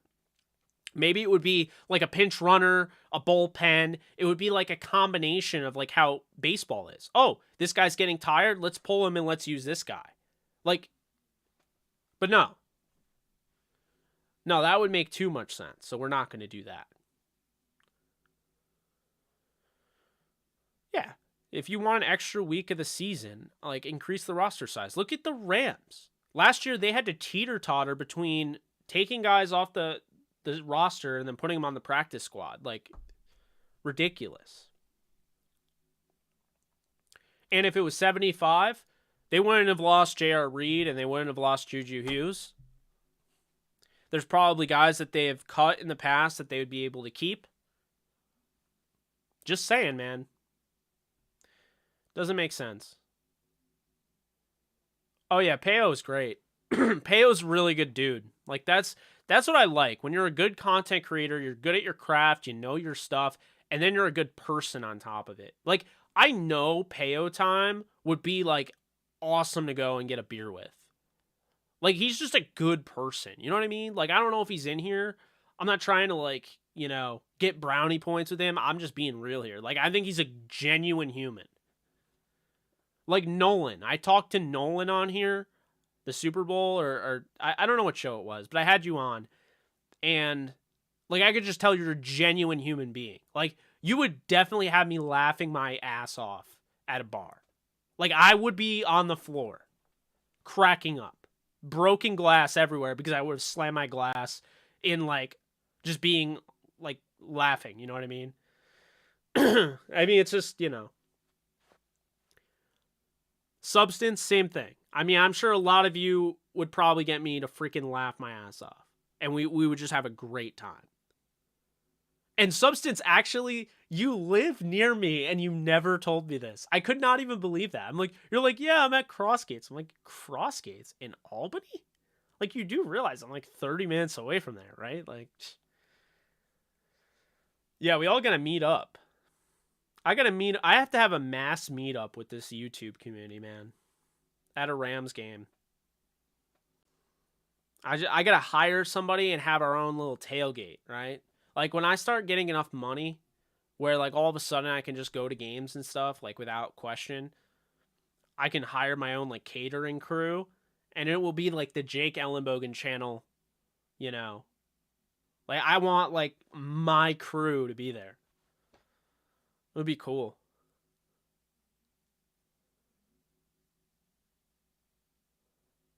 I love that. Meanie Grinch, absolutely. Exclude the last 25 people, last 25 players, exclude them from the cap. Beautiful. I love the idea. Hey, Jake, do you think the Rams are going to let Greg Gaines walk next season if Bobby Brown has a good season? It's a good question. I mean, I don't know. But I mean, I could see it. I mean, you know, they like to play the long game. I've been saying that a lot to the point where it's probably pissing people off at this point, but they do like to play the long game with their players and getting them starters. I don't think it's the right move personally because I like to lock guys up before they get to the contract, but you know, there's a good chance that yeah, I mean, they could let Greg Gaines go. He's a guy that's going to get paid a lot, I think. Banner reveal game, DTR meetup.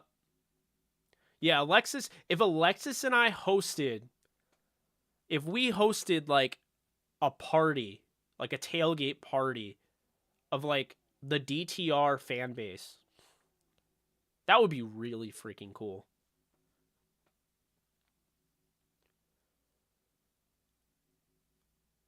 Jake and Nolan signatures. See that, Nolan? You're a superstar fan, bro. People want your autograph, for Christ's sakes. Like, yo, Nolan, can you sell my Crayola crayon pack? Bro, people are legit gonna come at you with like freaking Rose Art crayon boxes and be like, yo, sign this shit. Oh man. Like, just like someone's gonna give you a crayon to sign their Crayola crayon box. Or they're gonna give you a Rose Art crayon to sign their Crayola crayon box. Man. Or someone's gonna literally give you a crayon as like a gift. It's gonna happen, I'm telling you. You don't even know what you did. Oh my god. That's so funny. Oh yeah, the suite rentals are not in the they're not no. I'm gonna have to sign Crayola 64 packs. Oh man. And then what's gonna happen is someone's gonna bring it into the gold and silver pawn shop in Las Vegas. And they're gonna go up to what's his name? Not Chum Lee. Who's the Rick Harrison? They're gonna go up to Rick Harrison and be like, yeah, I got this Crayola crayon box signed by Shop by Nolan. I'm pawning it for $100. Take it or leave it. And the guy's like, yeah, I'll give you 15 cents. No, I'll do $25. I'll tell you what. I'll meet you in the middle. Give you $5. Oh, my Lord. We have fun on here, right? No one understands our humor if like they're not like OGs though. Ruined my childhood when I realized they don't even film in that pawn shop. They film in the studio next door. All the people bring in items are actors. That is believable. That is believable. I'm taking all the risks here. Yep. I love that show, but yeah, no, I know. And like most of the time I find myself on Rick Harrison's side, but like, you know. I'm not gonna lie to you though. That guy had to have been an actor because the one guy that comes in with the printed cards, the screen printed cards, like he comes in with the screen printed cards and he's just like, I don't know what's real anymore. Is my dog real? Is my life real? Is my wife real? Like, do you guys remember that episode where the guy came in with like the screen printed 1980s baseball cards and like Rick Harrison's like, yeah, I'm sorry, these are fake.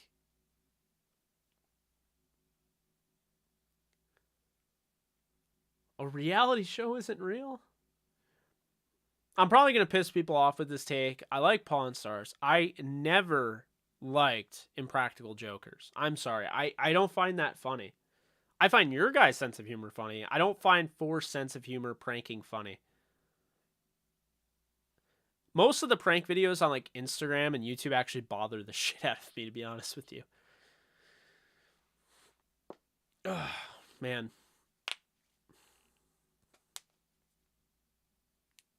Green Sharpie got my name on it. I'm sure it was at first, but like it got old.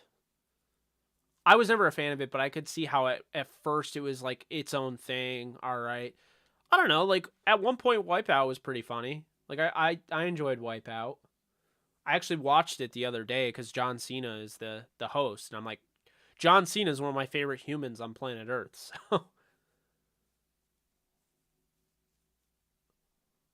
What's up, Devoted One True Believer? How we doing? Y.R. Burns? Y.R. Burns. 100,000 Monopoly dollars in store credit for a ship by Nolan autograph. A shot by Nolan autograph? Wow, Nolan. Now I know what I'm calling you if I ever get mad at you. He really was. He was fantastic as Peacemaker.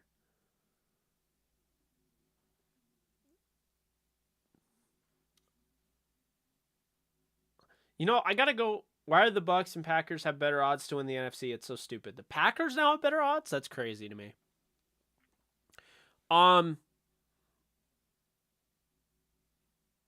Bernie Mac, low key. What do you guys think about Beverly Hills Cop 4? Apparently that is now being worked on for Netflix. I saw that. I found it interesting. I'm a big fan. Beverly Hills Cop series. It's one of my all-time favorites. I just, like...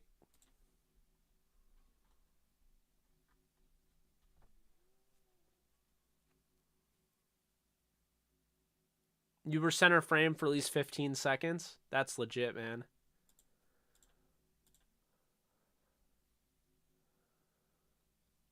Bucks and Packers have an easier schedule, and teams are going to be gunning for us every night. They should have stopped at Beverly Hills Cop 1. That is cap. I disagree with that, Brett. Ezra Miller? I think we were talking about that the other night. I know that they're they're trying to recast.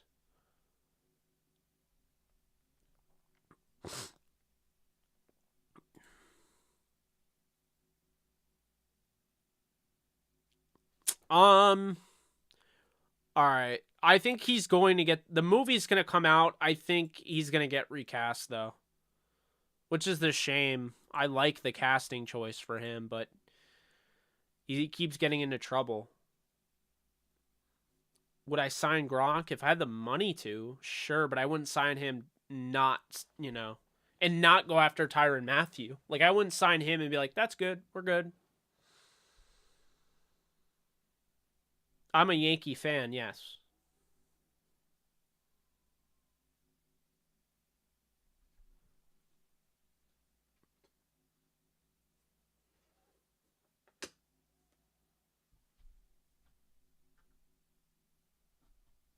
Let's see here.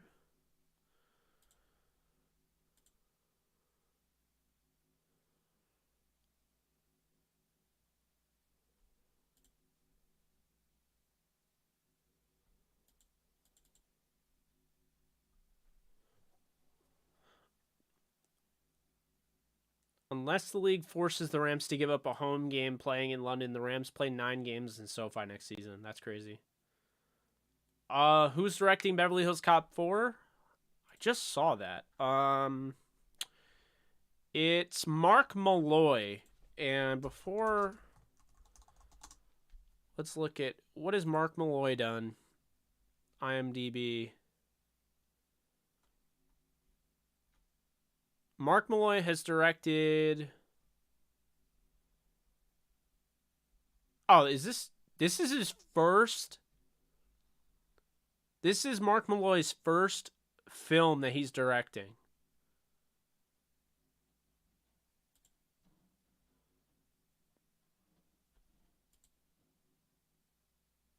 And Eddie Murphy's not even confirmed. Oh boy. Oh yes he is. Yes he is. Axel Full. Okay. Oh, I was like, don't tell me that.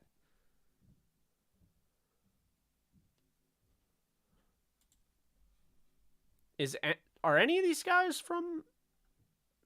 Will Beal is one of the writers. He wrote Aquaman and Zack Snyder's Justice League, and the series TV series Castle. I've never seen it.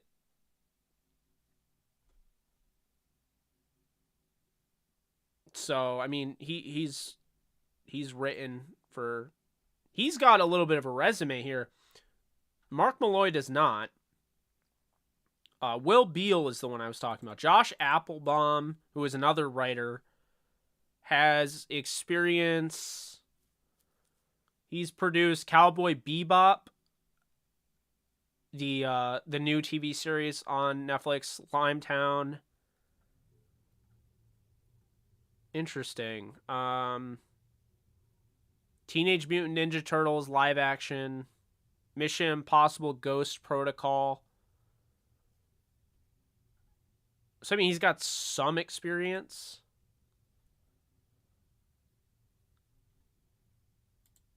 And then Andre Nemec apparently doesn't have any experience either. So, or Nemec. Oh no, he does. I don't know what any of these are. Cowboy Bebop is one of them.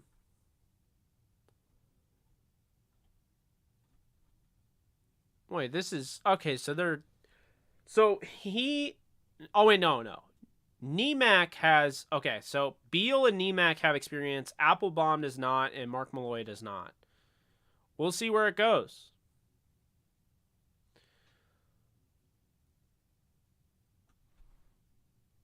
So am I. My grandpa was friends with Scott Burst's dad. We have a World Series MVP plaque his dad sold. My grandpa's to their house. Interesting. That's awesome. Yeah, I mean, I liked the way the Yankees looked today. I really did. I definitely think it helped having a different catcher behind the plate. I liked Gary Sanchez, but he never reached the potential of what he could have been. Wow, they really gave Beverly Hills Cop a 5.5 out of 10. Beverly Hills Cop 3, I actually like that a lot. 2 got 6.5, and Beverly Hills Cop got 7.4. See, like I thought Beverly Hills Cop was fantastic, so I don't know what people are talking about, but it is going to be a Netflix installment, so we'll see. Oh wow, that's crazy, Darth. Mr. Ram's house, I think they might get Honey Badger. I can't guarantee they do get Honey Badger, but I think they might.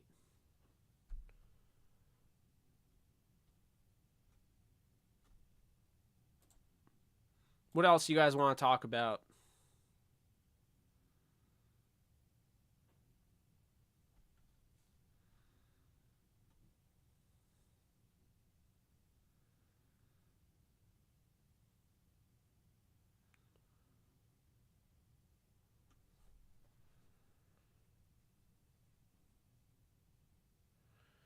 Yeah, see, I like Beverly Hills Cop 3.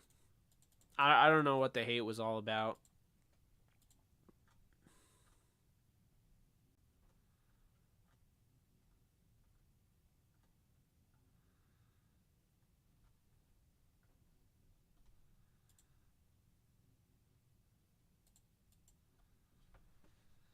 I could get some new guests on here. I'd like to get some guests from different like networks and stuff. Was wondering what you thought about Deebo's situation and how wide receiver market affects Kupp's contract. The Deebo situation, I think he just wants money, and I think the 49ers are reluctant to give him a lot of money. And Cooper Kupp, I think, is going to get paid a lot of money to make it as simple as can be.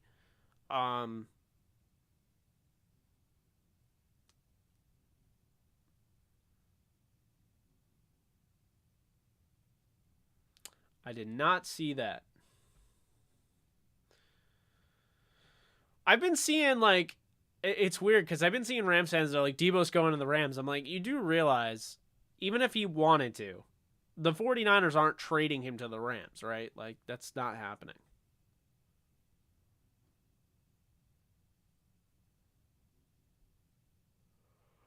Wow, I remember Colt Lyerla. That's a name.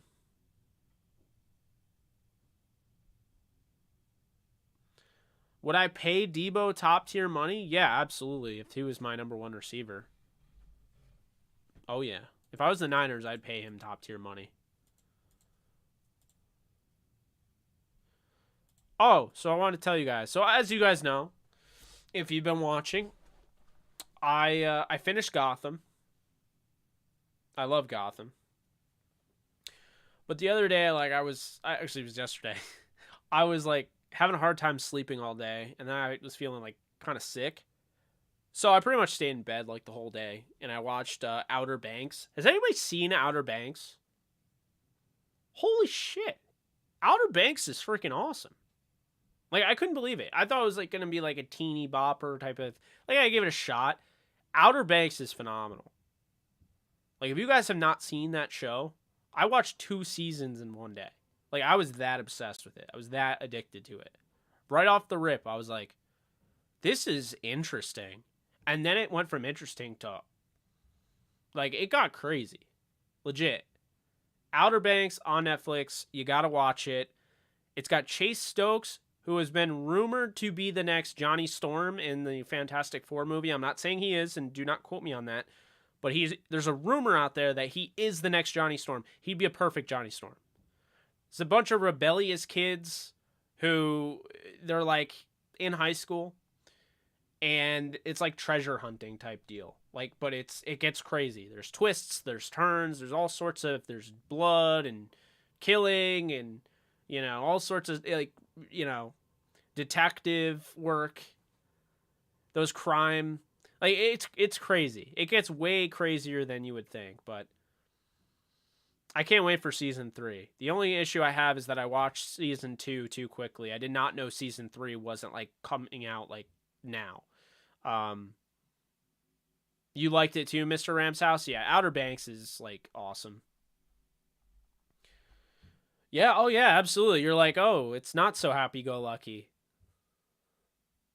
Like I thought it was gonna be more. It's a modern Goonies. I mean, I thought it was gonna be more like happy go lucky, like cool.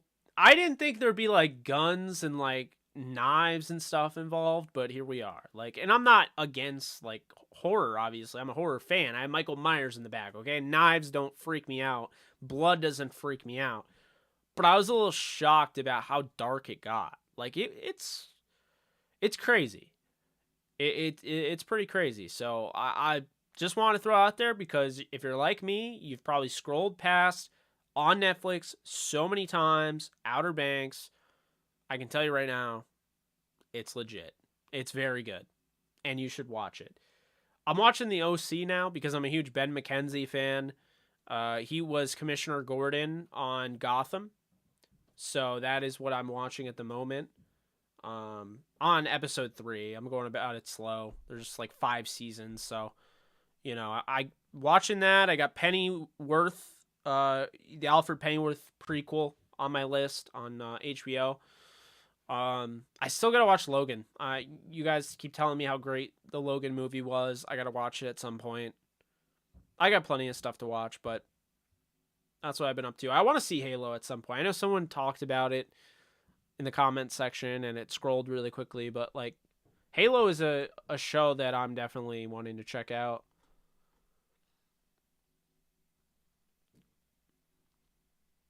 Yeah, it felt like there was a 90210 reboot, yeah. And also a Melrose Place. Or maybe I'm getting those two mixed up, but the new season part of it is in the Caribbean, which I'm from, so it would be great. Yeah, that is what actually really excites me. I love the setting of season 3. And obviously what you find out at the end of season 2. Man, I don't think I've ever hated, like if you watch Outer Banks, like I don't know if you're going to hate the antagonist more than any other. Like these antagonists are like I'm sitting there in so much like anger at the characters. They do such a great job of making it like so you hate the characters, but the bad characters, of course. Logan is the best X-Men movie. I don't know about that. That's heavy praise because Days of Future Past is great and First Class is an utter masterpiece. I think First Class is one of my favorite films all time. It is so good. It like the casting is amazing, and don't get me wrong, like, you know, it's a prequel, I get it, but First Class is just unreal. And some of those scenes, oh my god, the bar scene with Magneto. I mean, come on.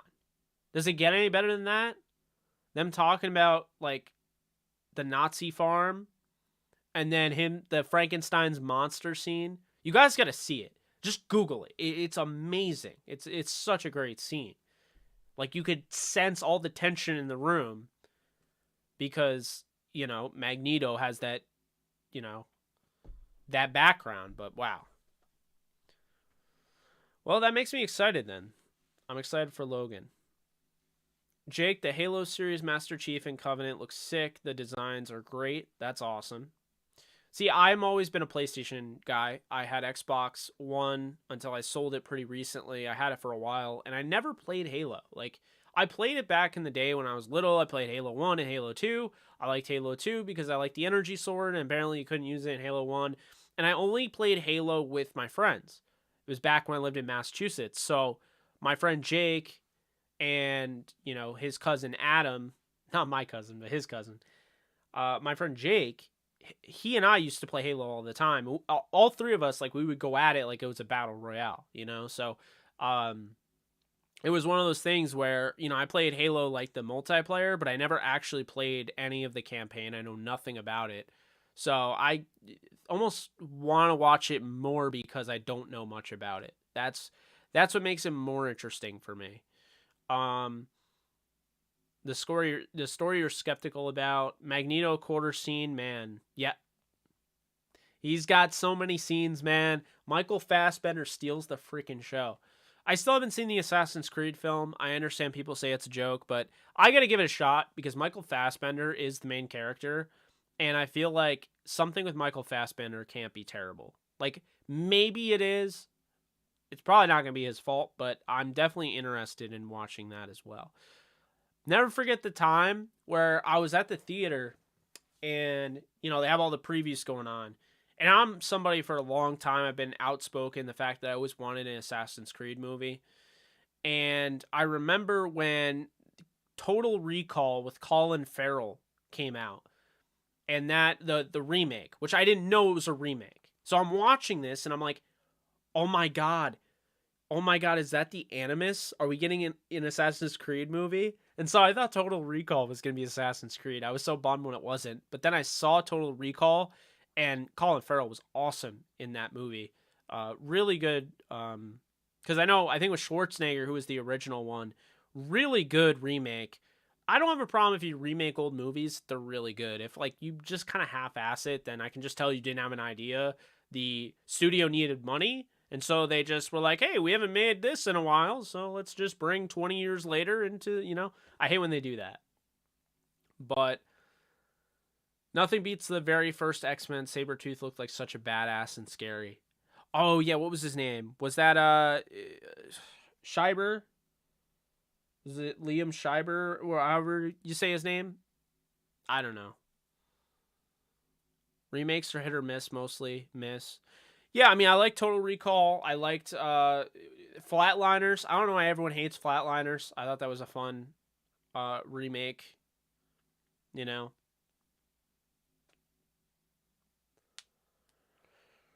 I had to put money down that Honey Badger becomes a ram, it depends on what odds I'm getting. I'd put about 20 to $40 on it. Not 100, but I think 20 to 40 is fair. Jake, show me the snapback behind you. I'm getting that. It's the... Here, I'll get out of the picture so it zooms in.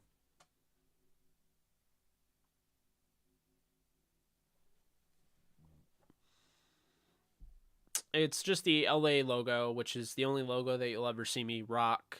No offense to anybody who likes the The other one, the ram head, I just personally don't. So that's why it's there, you know.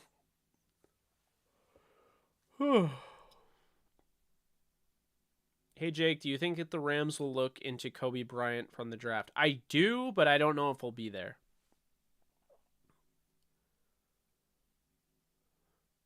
Assassin's Creed doesn't follow the lore at all. Is there an animus in Assassin's Creed or no? Logan was crazy good. I was semi-pro for Halo Reach. I was a co-founder once for KSI. I was KSI Nuggets 7. My name's on the list of top 50 Halo Reach players of all time. Went to a tournament in Orlando, Florida. Once lost. Wow. I did not know that. That's crazy. I used to like scrim, if you remember that. Like I used to play not professionally, but like semi-pro for like Team Fortress 2. But like I was never pro and I didn't go to tournaments. But it was funny because I remember I used to tell people like, and I wasn't lying, I was just using my dad's laptop. And they'd be like, "You're using a laptop to play TF2 competitively? What the hell's wrong with you?" I've always used a laptop, man. The first computer I had in a long time, like legit computer, was that Mac Mini, which is now collecting dust right now. I don't even use it because this laptop literally does everything. It's not like I could bring this on the go. I mean, I can. I've done it before, but this is literally for on the go. And, you know, it's so powerful, so. I'd like to see them extend OBJ. X-Men Origins in the same trash bin with Batman and Robin. I don't think it's that bad, though. Batman and Robin is, like, next level bad. We're talking half a star bad. Or 0 stars, if possible.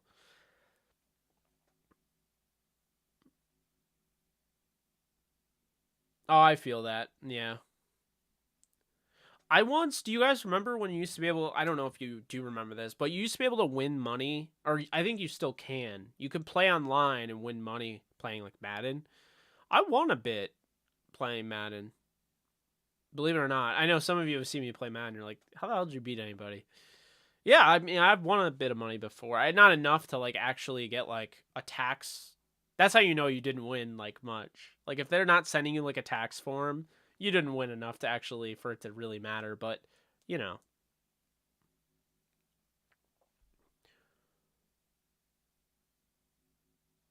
Yeah, they gotta wait on OBJ. It's gonna be a complicated deal, and they gotta make sure that it works out for both sides. Wolverine claws were cartoonish. Is AF looked like Roger Rabbit special effects. That's funny.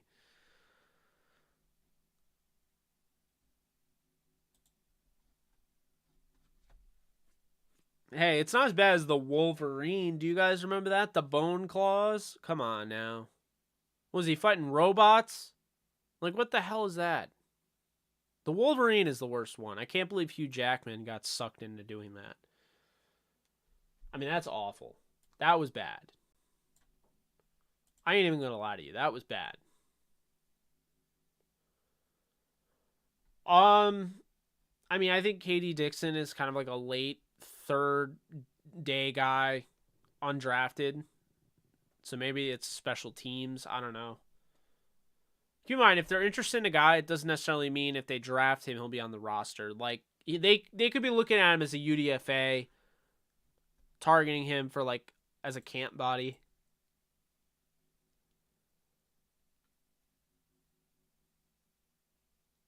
Do you think McVay talked to OBJ? He was low-key throwing a tantrum, but he is relaxed now. I hope we can get...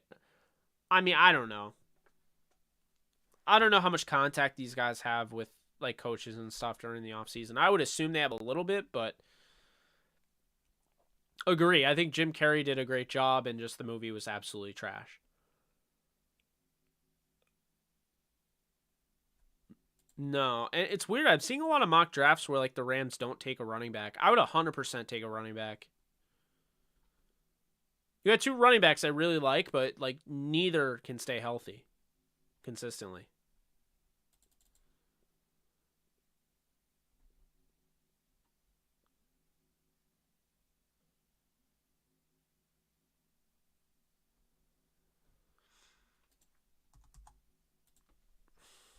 I don't know if anybody is watching the Lakers right now, but apparently Mason Jones, I don't know who that is, but the Lakers are beating OKC right now with, let's see here. Mason Jones has 11 points, Wayne and Gabriel has 11, Ellington has 10. So Wayne Ellington's playing. Taylor Horton Tucker's 15, Austin Reeves has 11, Monk has 12, Howard is 15, and Stanley Johnson is 17. Do I think Jake Funk can step up this year? Not really. Like, I feel like he's more of a special teamer, but you know. Yeah, you got to give Mac McClung a shot. I'm pissed. They traded away my guy Frank Mason. Are you kidding me? They did it a while ago, but still, I was pissed. This would be a perfect time for him to play, although he should have been playing earlier.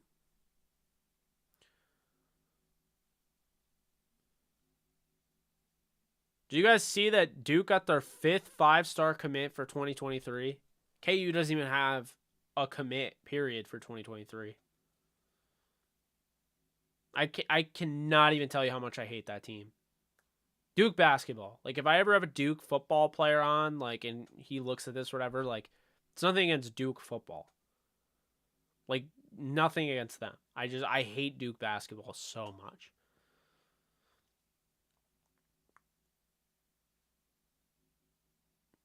Yeah.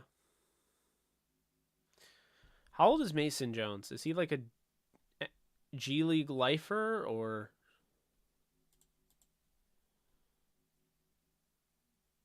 No, he's 23 from Arkansas, 6'4" guard. Interesting.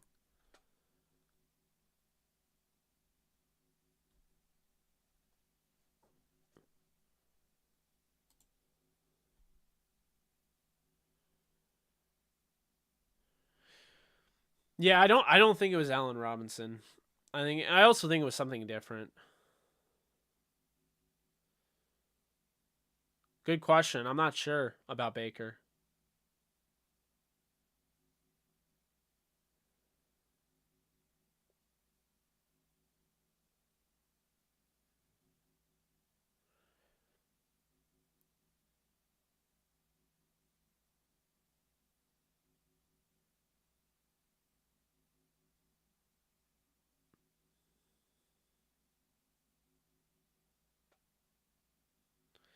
I don't know if he liked getting him or whatever, but I don't know. By the way, guys, I hate to say it, but I really don't like the Lakers purple and like baby blue uniforms. That is not a throwback. That is combining, your away purple and the old like baby blue color Lakers, and it just doesn't look good. Like, it's actually horrible. I do not like that uniform at all. Period. It just doesn't look good. No one can tell me otherwise.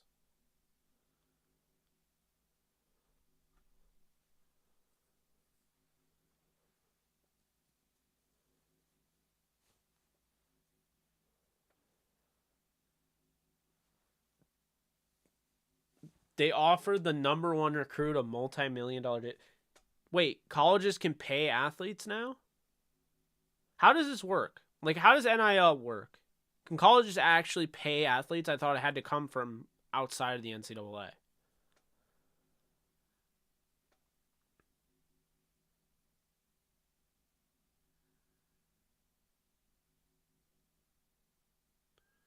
Yeah, the Stacy, I agree with you. The Lakers are. I mean, this is a good effort. They're up 111 to 96.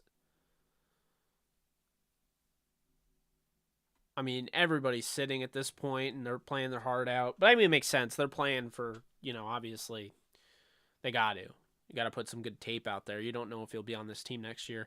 Stanley Johnson will, though. Stanley Johnson, Malik Monk, Wayne and Gabriel, those guys are coming back. Taylor Horton Tucker should, too.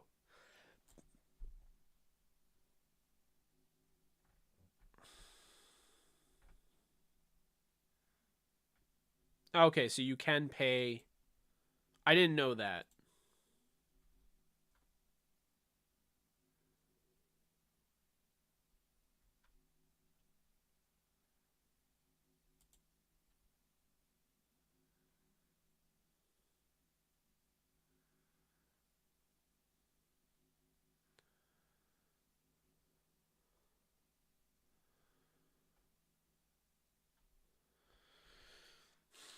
This one guy on Twitter, and I'm sorry if you're on here, but I gotta call this out, was trying to say that Tom Izzo is a better coach than Bill Self.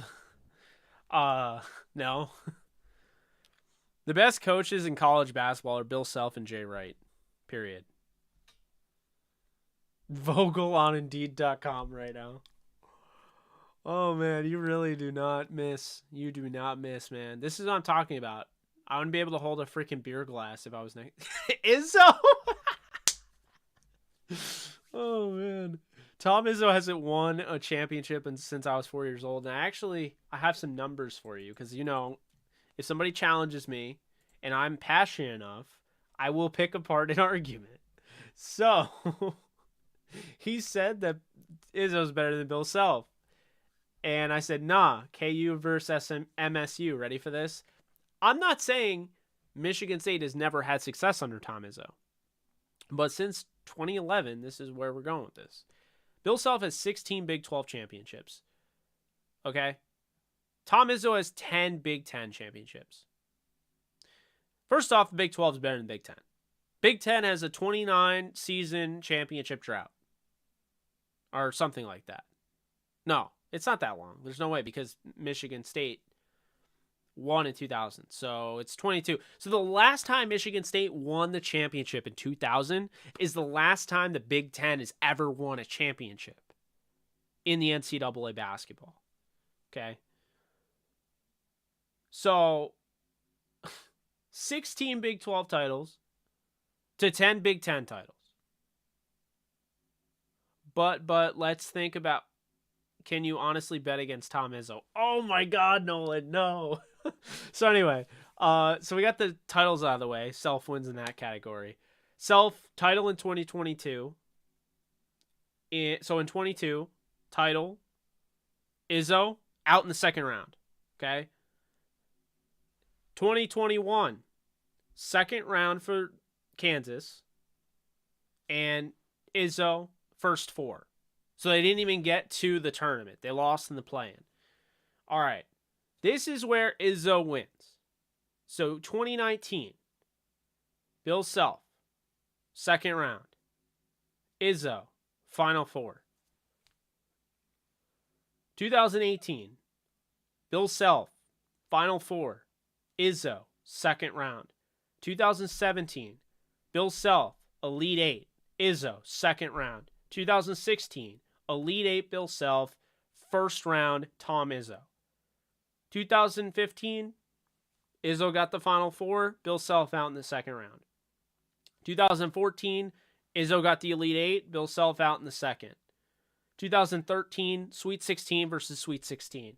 2012, Kansas loses in the final to Calipari, and in 2012, Izzo, Sweet 16.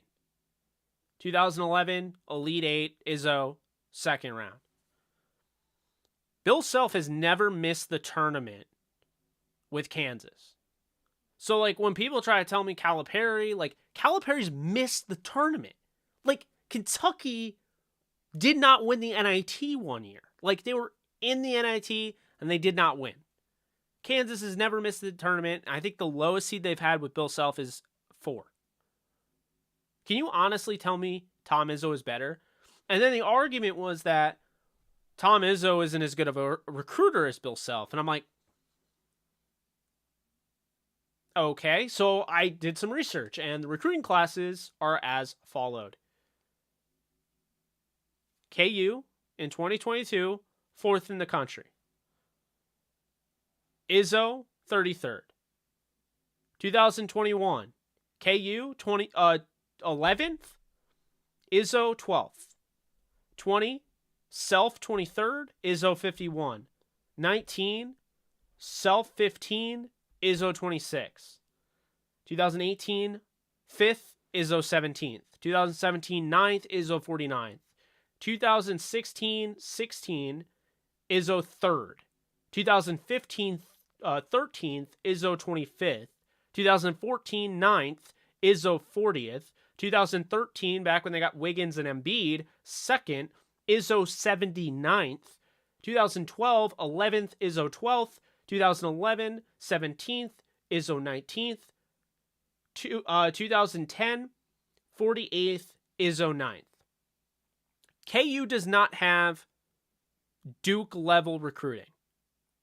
Okay? They don't. Duke is the number one recruiting class this year, next year, probably the year after next year, the year before this year, the year before that year. Kansas, they have their moments, but everyone acts like they get this giant recruiting class. They have had 2 top 5 recruiting classes in the last 5 years. That would be great, but they're a blue blood. So that's my argument. So, like, you want to say Izzo is better, but Izzo doesn't recruit better than Self, and Izzo doesn't have a better track record than Self, and he doesn't have as many titles as Self. So I don't know how Tom Izzo is better.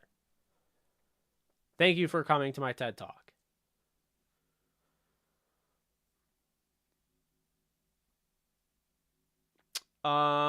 Let's see. I actually would have loved to hear the audio from Shot by Nolan when he said Izzo. Like, I just would have loved to hear you reacting.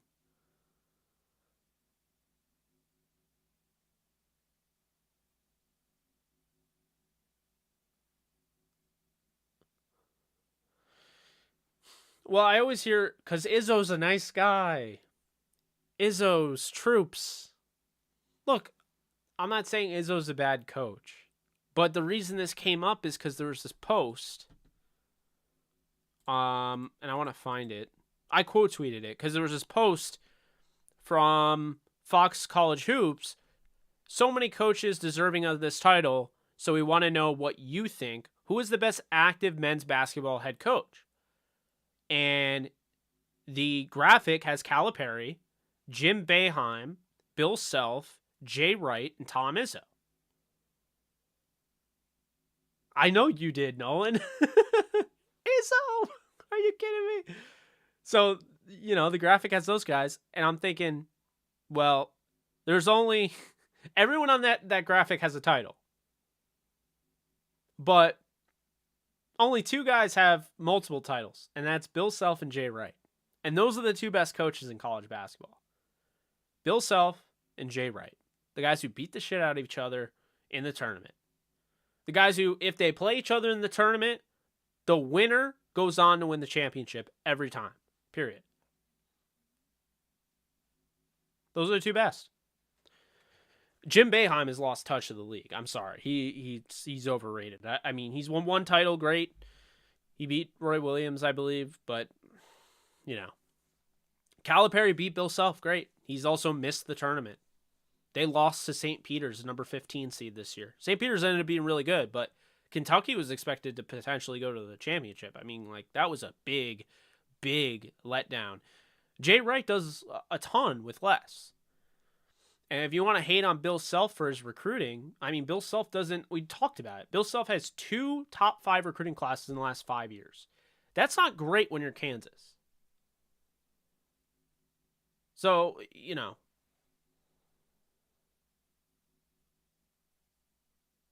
I mean, it's one of those things where, like, and no one gets the recruits that Duke gets, because, I mean, Duke's definitely been paying players for years. I mean, come on now. But it's Coach K, and, you know, Duke is so coveted by college basketball and every network, and they're a Nike school. By the way, I wear Nike. I like Nike, the brand. I like the logo. And I'm not really an Adidas fan. But it's so obvious how much college basketball and the NCAA caters to Nike schools. I mean, it's just so obvious. Look at all the Adidas schools under investigation, but Nike schools aren't. And if they are, I mean, it has to be obvious. Jim Boeheim's a meme. I mean, I kind of agree with you there.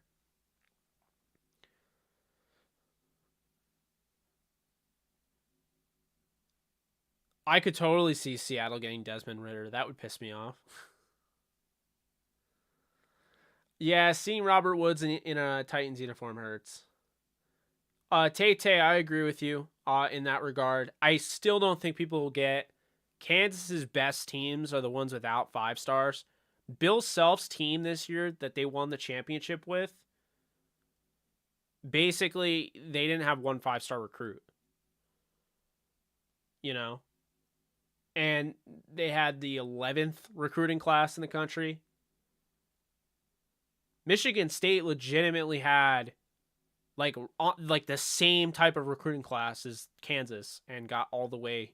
Like, I don't know. I think the Rams will play the Bucks. Not the Bucks. The Bills. Yes, A-Rob appears to be recruiting Hicks, but we'll see. Gronk said if he decides to come back in 2022, it would definitely be with the Bucks. I mean, obviously.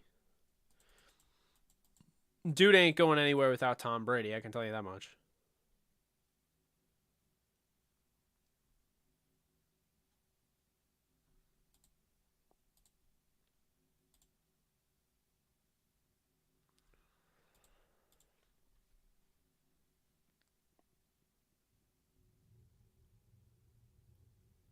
He could sign with the Chargers instead of the Rams. That could be what he's talking about.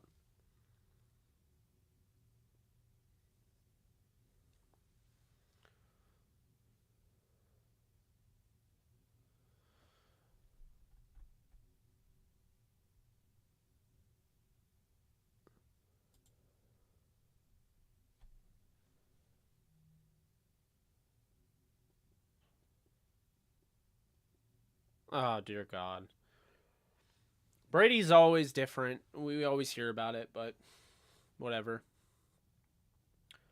All I know is the Rams are right where I want them to be. Despite having all this talent, they're still somehow being underestimated, underrated, however you want to call it. I mean, that's what's happening. I'm totally fine with it. Keep it going.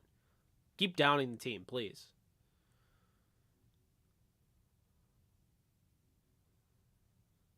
Yeah, Stat Padford worked out well. Just like I said, remember on this channel when people kept calling him Stat Padford? People kept saying he only throws interceptions. Remember how I never wavered on the fact that I said they're still going to win the Super Bowl even when they lost 3 straight? Yeah.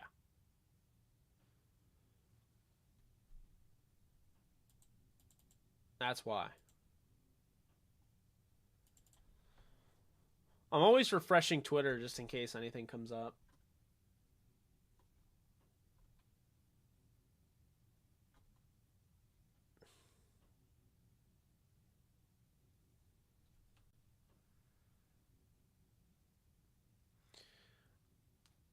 Oh, about that.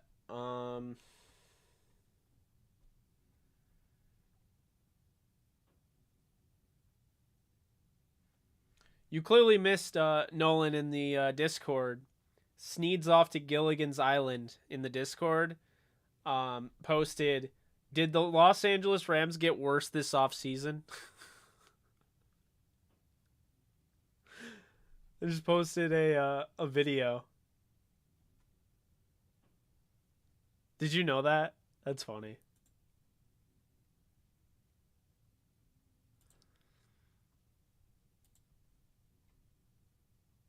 That's so funny, man. Be sure to join the Discord, folks. I'm going to drop the link right now. Boom. There we are.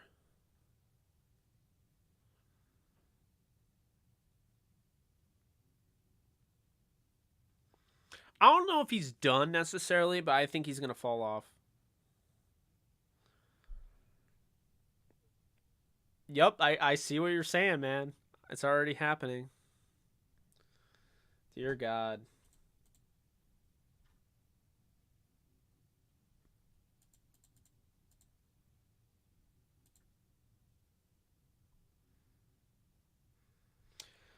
Figured I'd mention, in case you guys haven't already, if you join Prize Picks with our promo code DTRAMS, which of course sponsors our podcast and of course, the channel, you can get a 100% deposit match. So if you put $100 in, you can get $200 in credit on the Prize Picks app. And Prize Picks, basically you pick like props, and the props are like parlayed. So it's awesome if you like betting on player stats.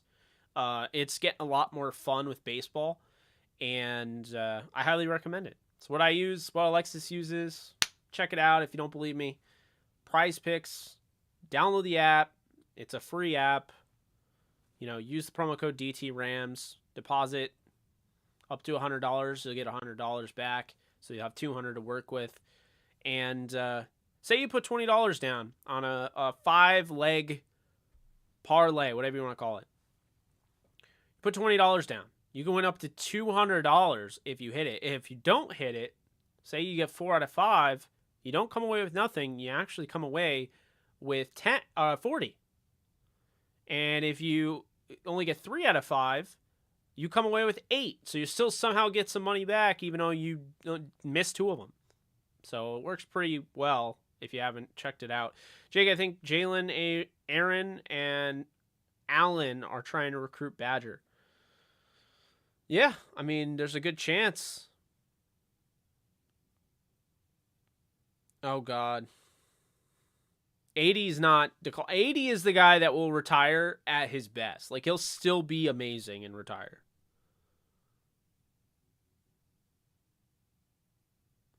Yeah, that was weird. That was weird. But, I mean, Stafford gets all the hate, right? Why am I blurry? There we go. The hell was that? That was weird. Jake, do you ever go back to the past highlight vids like the 49ers and Bucks game? Crowd were amazing, plus the satisfaction of beating a team that was supposedly better than us. Yeah, I do. I definitely do. Not a lot, obviously, but I'll watch every now and then.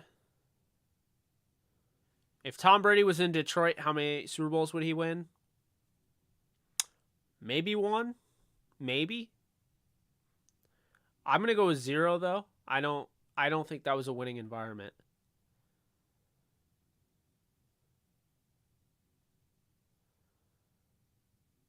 D-line's not gonna be average. Von Miller wasn't a need. Von Miller was a luxury. I think they're very good that the Rams repeat. In betting terms, I'd say plus 400 for me.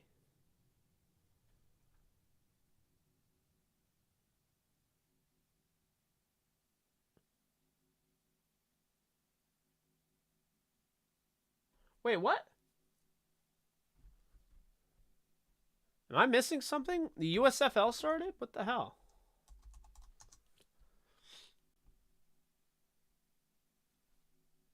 When the hell did USFL start? And why did it bring me to this weird ass... What the hell is this site? It's like Japanese. Oh, their site's called the USFL.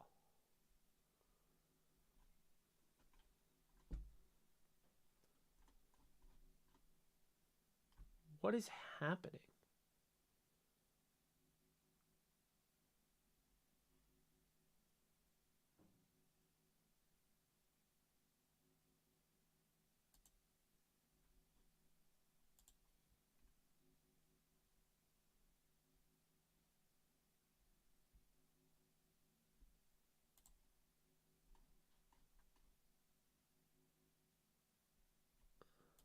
I'm so confused right now.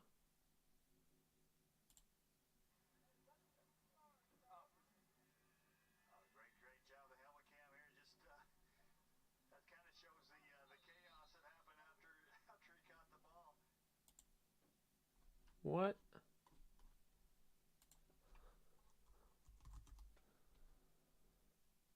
I'm so confused right now, folks. I'm trying to figure this out.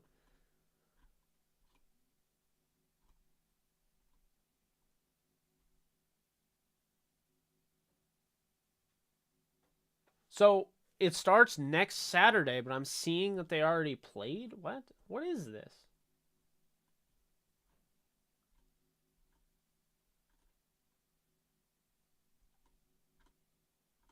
Is it not live? Like, is it pre-recorded? Tell me this league isn't pre-recorded.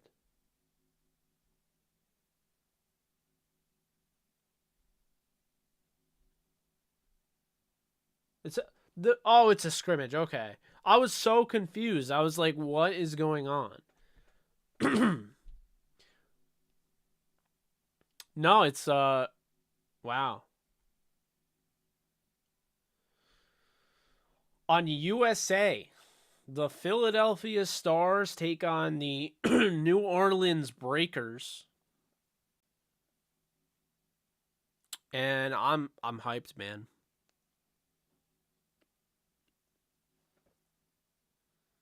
Sunday, 4/17.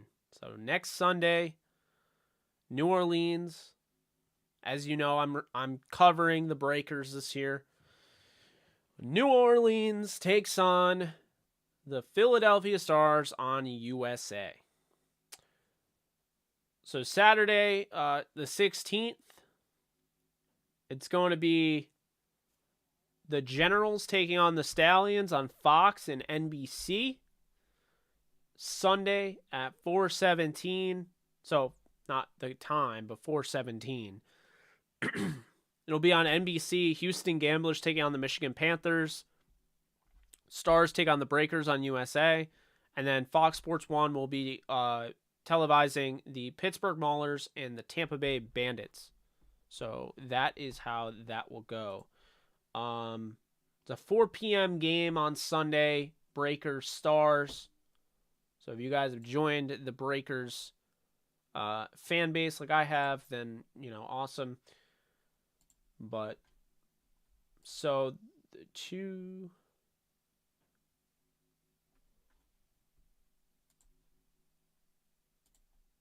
So there's 3 options now after scoring a touchdown. So the first option is to kick an extra point from the 15-yard line for 1 point in the USFL. The second option is to place the ball at the 2-yard line and run a scrimmage play for 2 points, which is a 2-point conversion. And the third option is to place the ball at the 10-yard line for the opportunity to score 3 points, meaning a touchdown can result in a maximum of 9 points. That is interesting. What do you guys think about that? That feels kind of interesting to me. Like any game, a 2-score game could be an 18-point game. And the onside kick, as an alternative to onside kicks, a team can elect to take a 4th and 12 from the 33rd yard line. With a first down, the team keeps the ball with no conversion. The defense gains a possession. A sack gives the defense possession at the 10-yard line. That's crazy. So what they're saying is that if they're going to go for the onside kick in the USFL, the onside kick is like a gamble as hell. Because essentially, it's a 4th and 12 from the 33rd yard line. And if you don't get it, like if you get it, it's a first down, good, you take it at the 33. It doesn't really count. It just allows you to keep the ball at the 33. So you get a 1st and 10. If you don't get it, think about this. If you don't get it, the defense then takes possession. And a sack. So with no conversion, the defense gains possession. A sack on that play guarantees they would have the ball in the red zone at the 10-yard line. Like automatically, you get 10 at the 10-yard line. That is, wow. That's a gamble. That is a gamble. To be honest, if you take a sack on a 4th and 12 going for it for an onside kick, you deserve to get penalized for that. But yeah, I'm excited for the USFL. I can't believe it's here. I've been waiting for it. And it's here next week. And next weekend we will have coverage on it.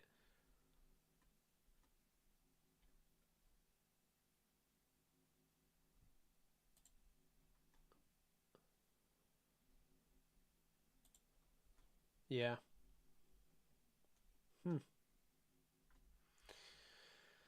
So the Lakers win, and they have, one more game? Trying to fight off being a 50-loss team.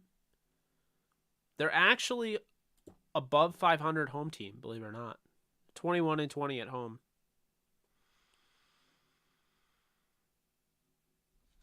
That's crazy.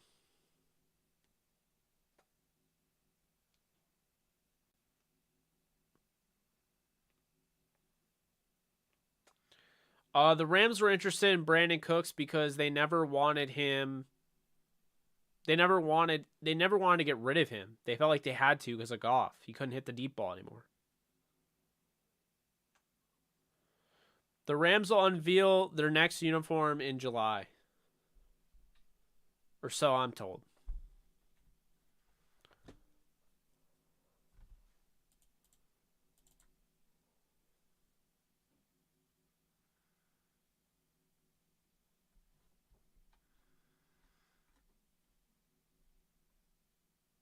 I can't believe how many games the Lakers lost. 49, bro. Like, oh my god. 32 and 49 with the Nuggets. Appreciate it, Sheep7558. The next move, I mean, I think it should be Matthew, to be honest with you.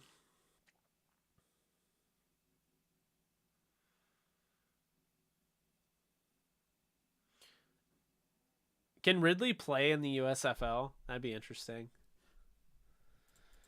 I know he's definitely going to bet on it.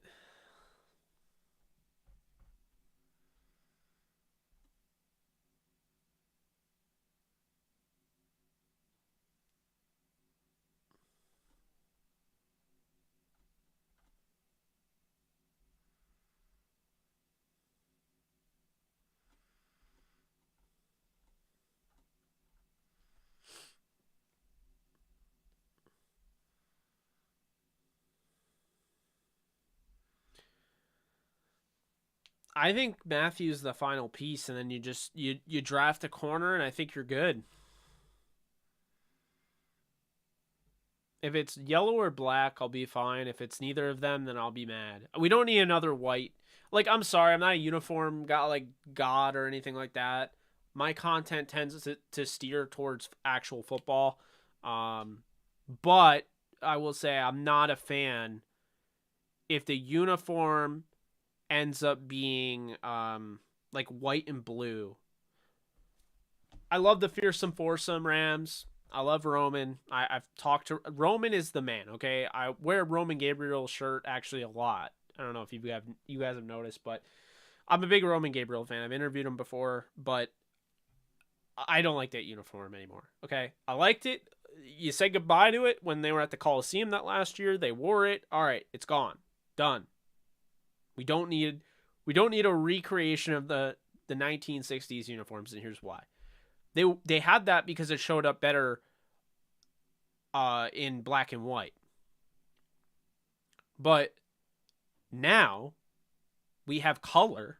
Like, not just color, we have 8K TVs now. We don't need a team to wear blue and white to make it better on TV. We just don't. So, like, to me, it looks too much like the Colts. No, don't do it. Blue if you want to do like a yellow or a black, have at it. I'm fine with either of those. But the blue and white, no. The Colts, you literally look like the Colts. So no. Especially now with the broken horn. Imagine that.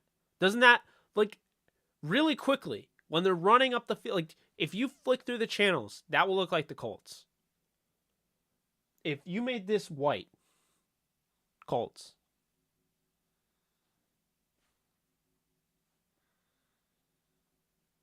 I don't care. I do not care. I would like the yellow the most, I think, but I want the black to eventually be incorporated. I like the LA Knights idea. I think it's cool. Like the Lakers, man.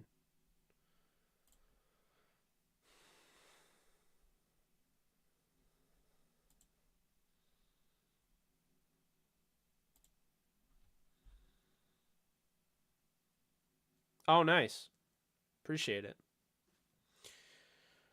Oh man, it is getting to be that time. It's been a good stream. Everyone go check out Outer Banks. That's the show I just binge watched. I'm gonna see if I can get some new like guests in here. See if we can spruce it up a little bit. Be cool. But yeah. Until next time, folks. This has been JE Live. It has been your Q&A.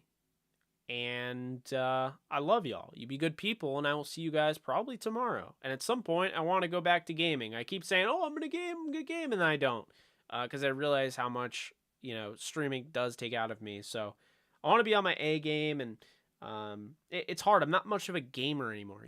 Like when I game streaming. I don't game by myself. I used to be so into it. Now it's like it's a little bit of work. So yeah, at some point really want to get that thing going. Maybe I'll game tonight. I don't know, but you can go find me on my channel.